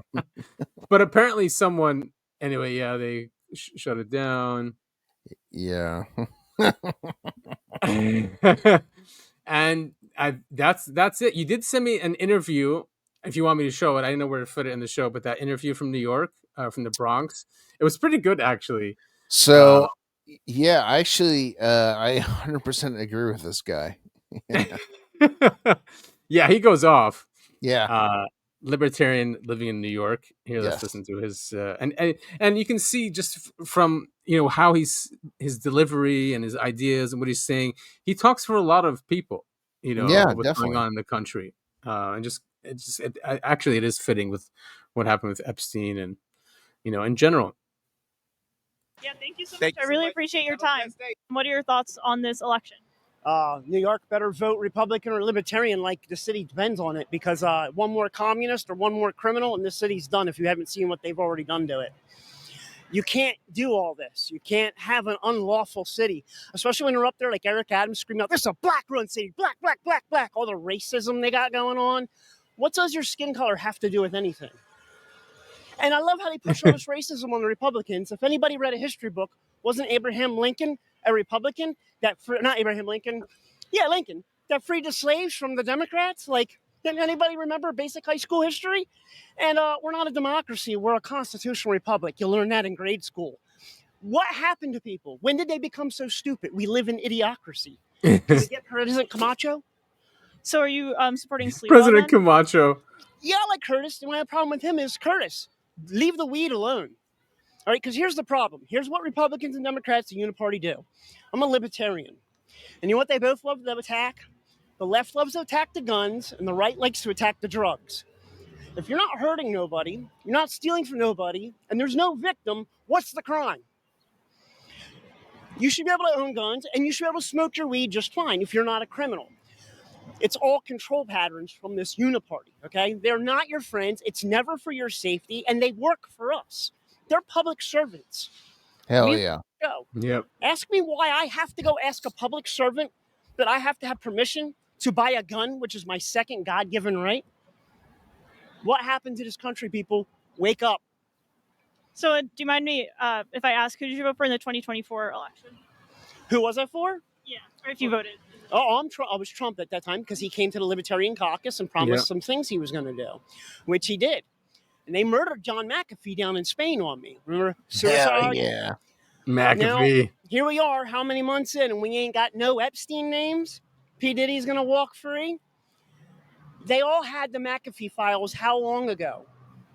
They know who the criminals are. Yet no one's being held accountable because no one's above the law. Then, of course, if you're a politician or in government, if you're a regular old citizen and you get caught with a bag of weed or a bag of coke or a gun, guess where you're going? But all day long, they're doing drugs, they got guns, they're murdering people, they're stealing from people. When are we going to stand up for ourselves? Our forefathers went to civil war over a 6% sales tax, them trying to take our guns. Well, they done took our guns, and what tax are we at now? What, 65% overall? What is it?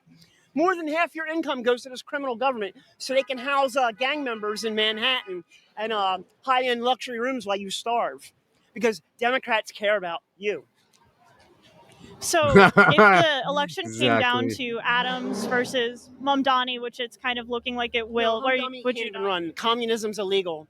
The Communism Control Act of 1954 already eliminates him from that. Nice. Number two, our Constitution guarantees us a Republican form of government. And the thing is, if we just start enforcing a law, which is the Constitution, we would be in a lot better shape. There wouldn't be censorship. There wouldn't be gun laws. And there sure wouldn't be no goddamn communist.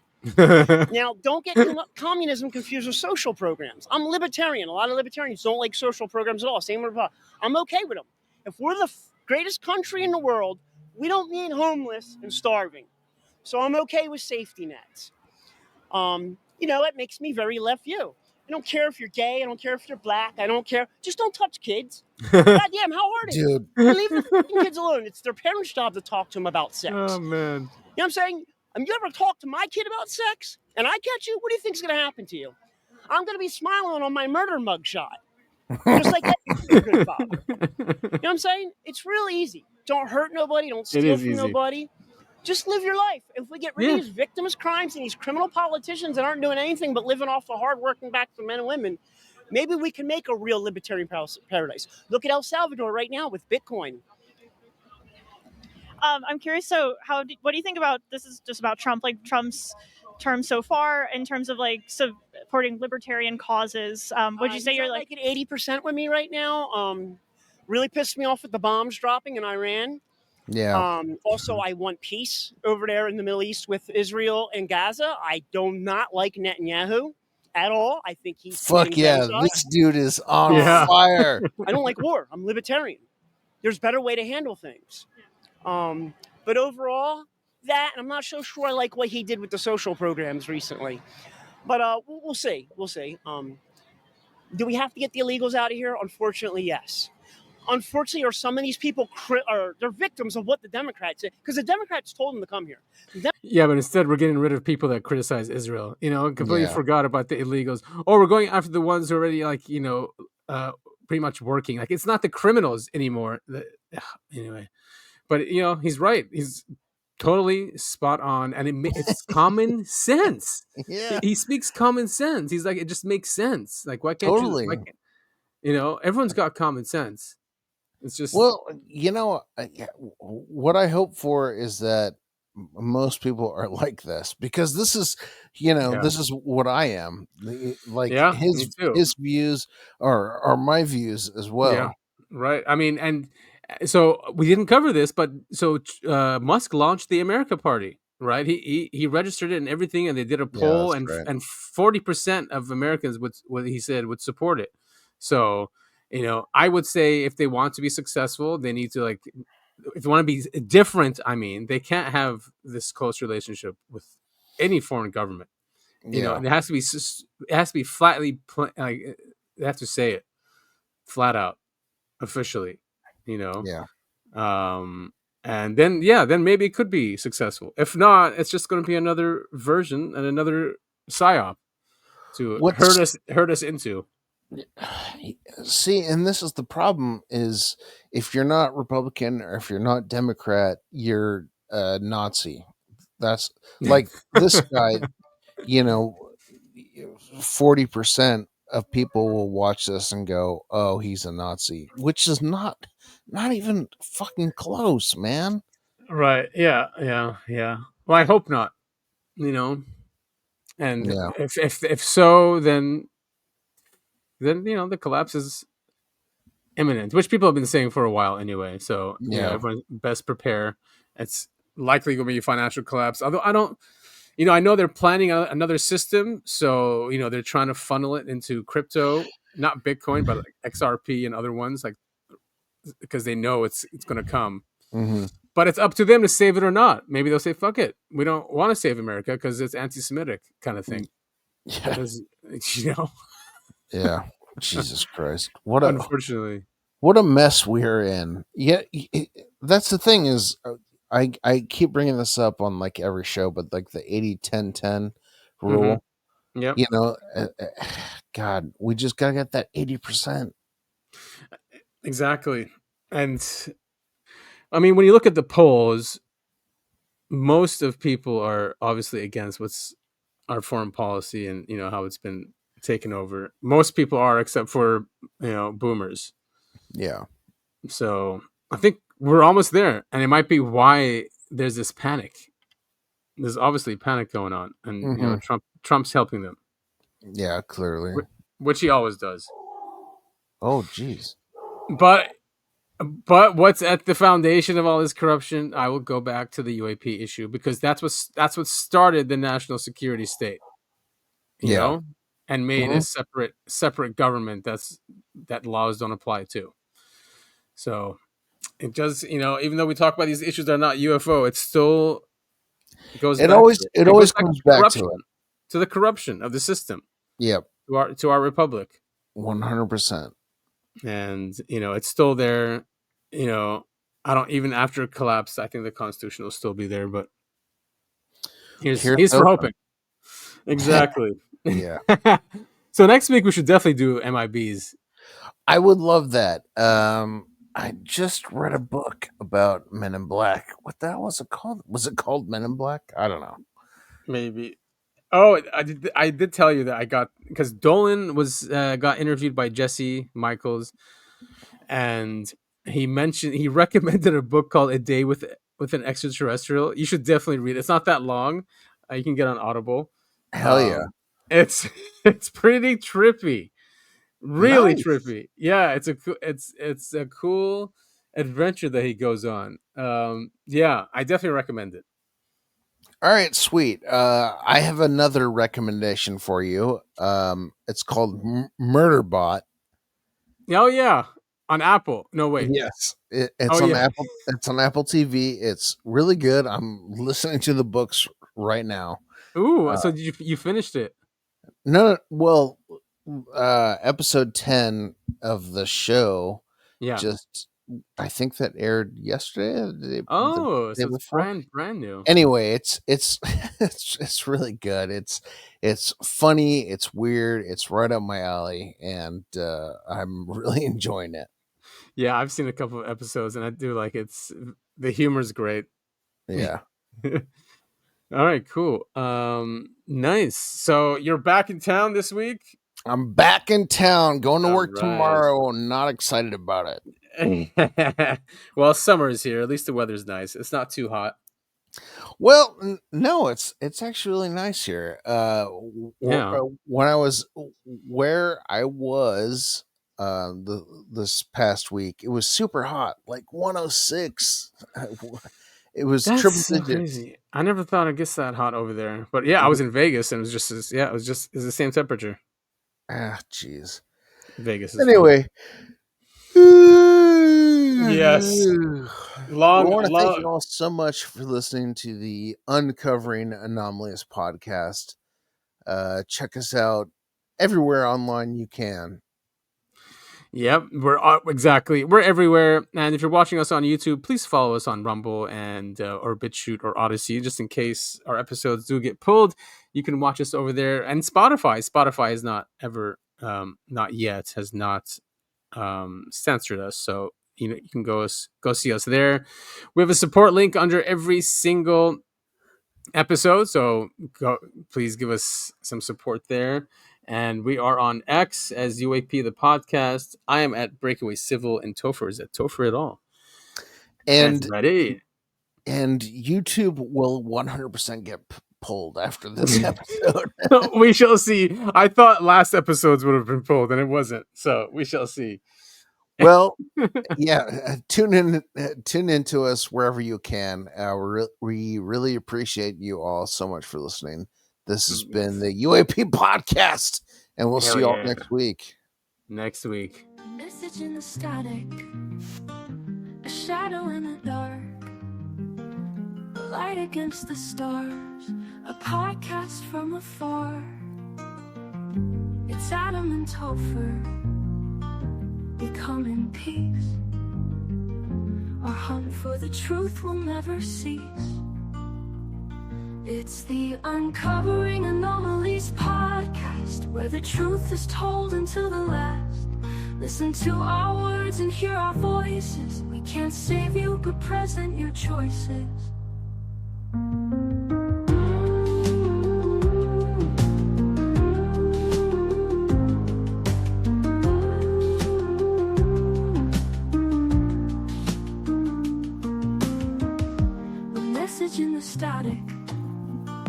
A shadow in the dark, a light against the stars, a podcast from afar. It's Adam and Topher. We come in peace, our hunt for the truth will never cease. It's the Uncovering Anomalies podcast, where the truth is told until the last. Listen to our words and hear our voices. We can't save you, but present your choices. We can't save you, but present your choices. We can't save your choices. We can't save you, present your choices. Present your choices. We can't save you.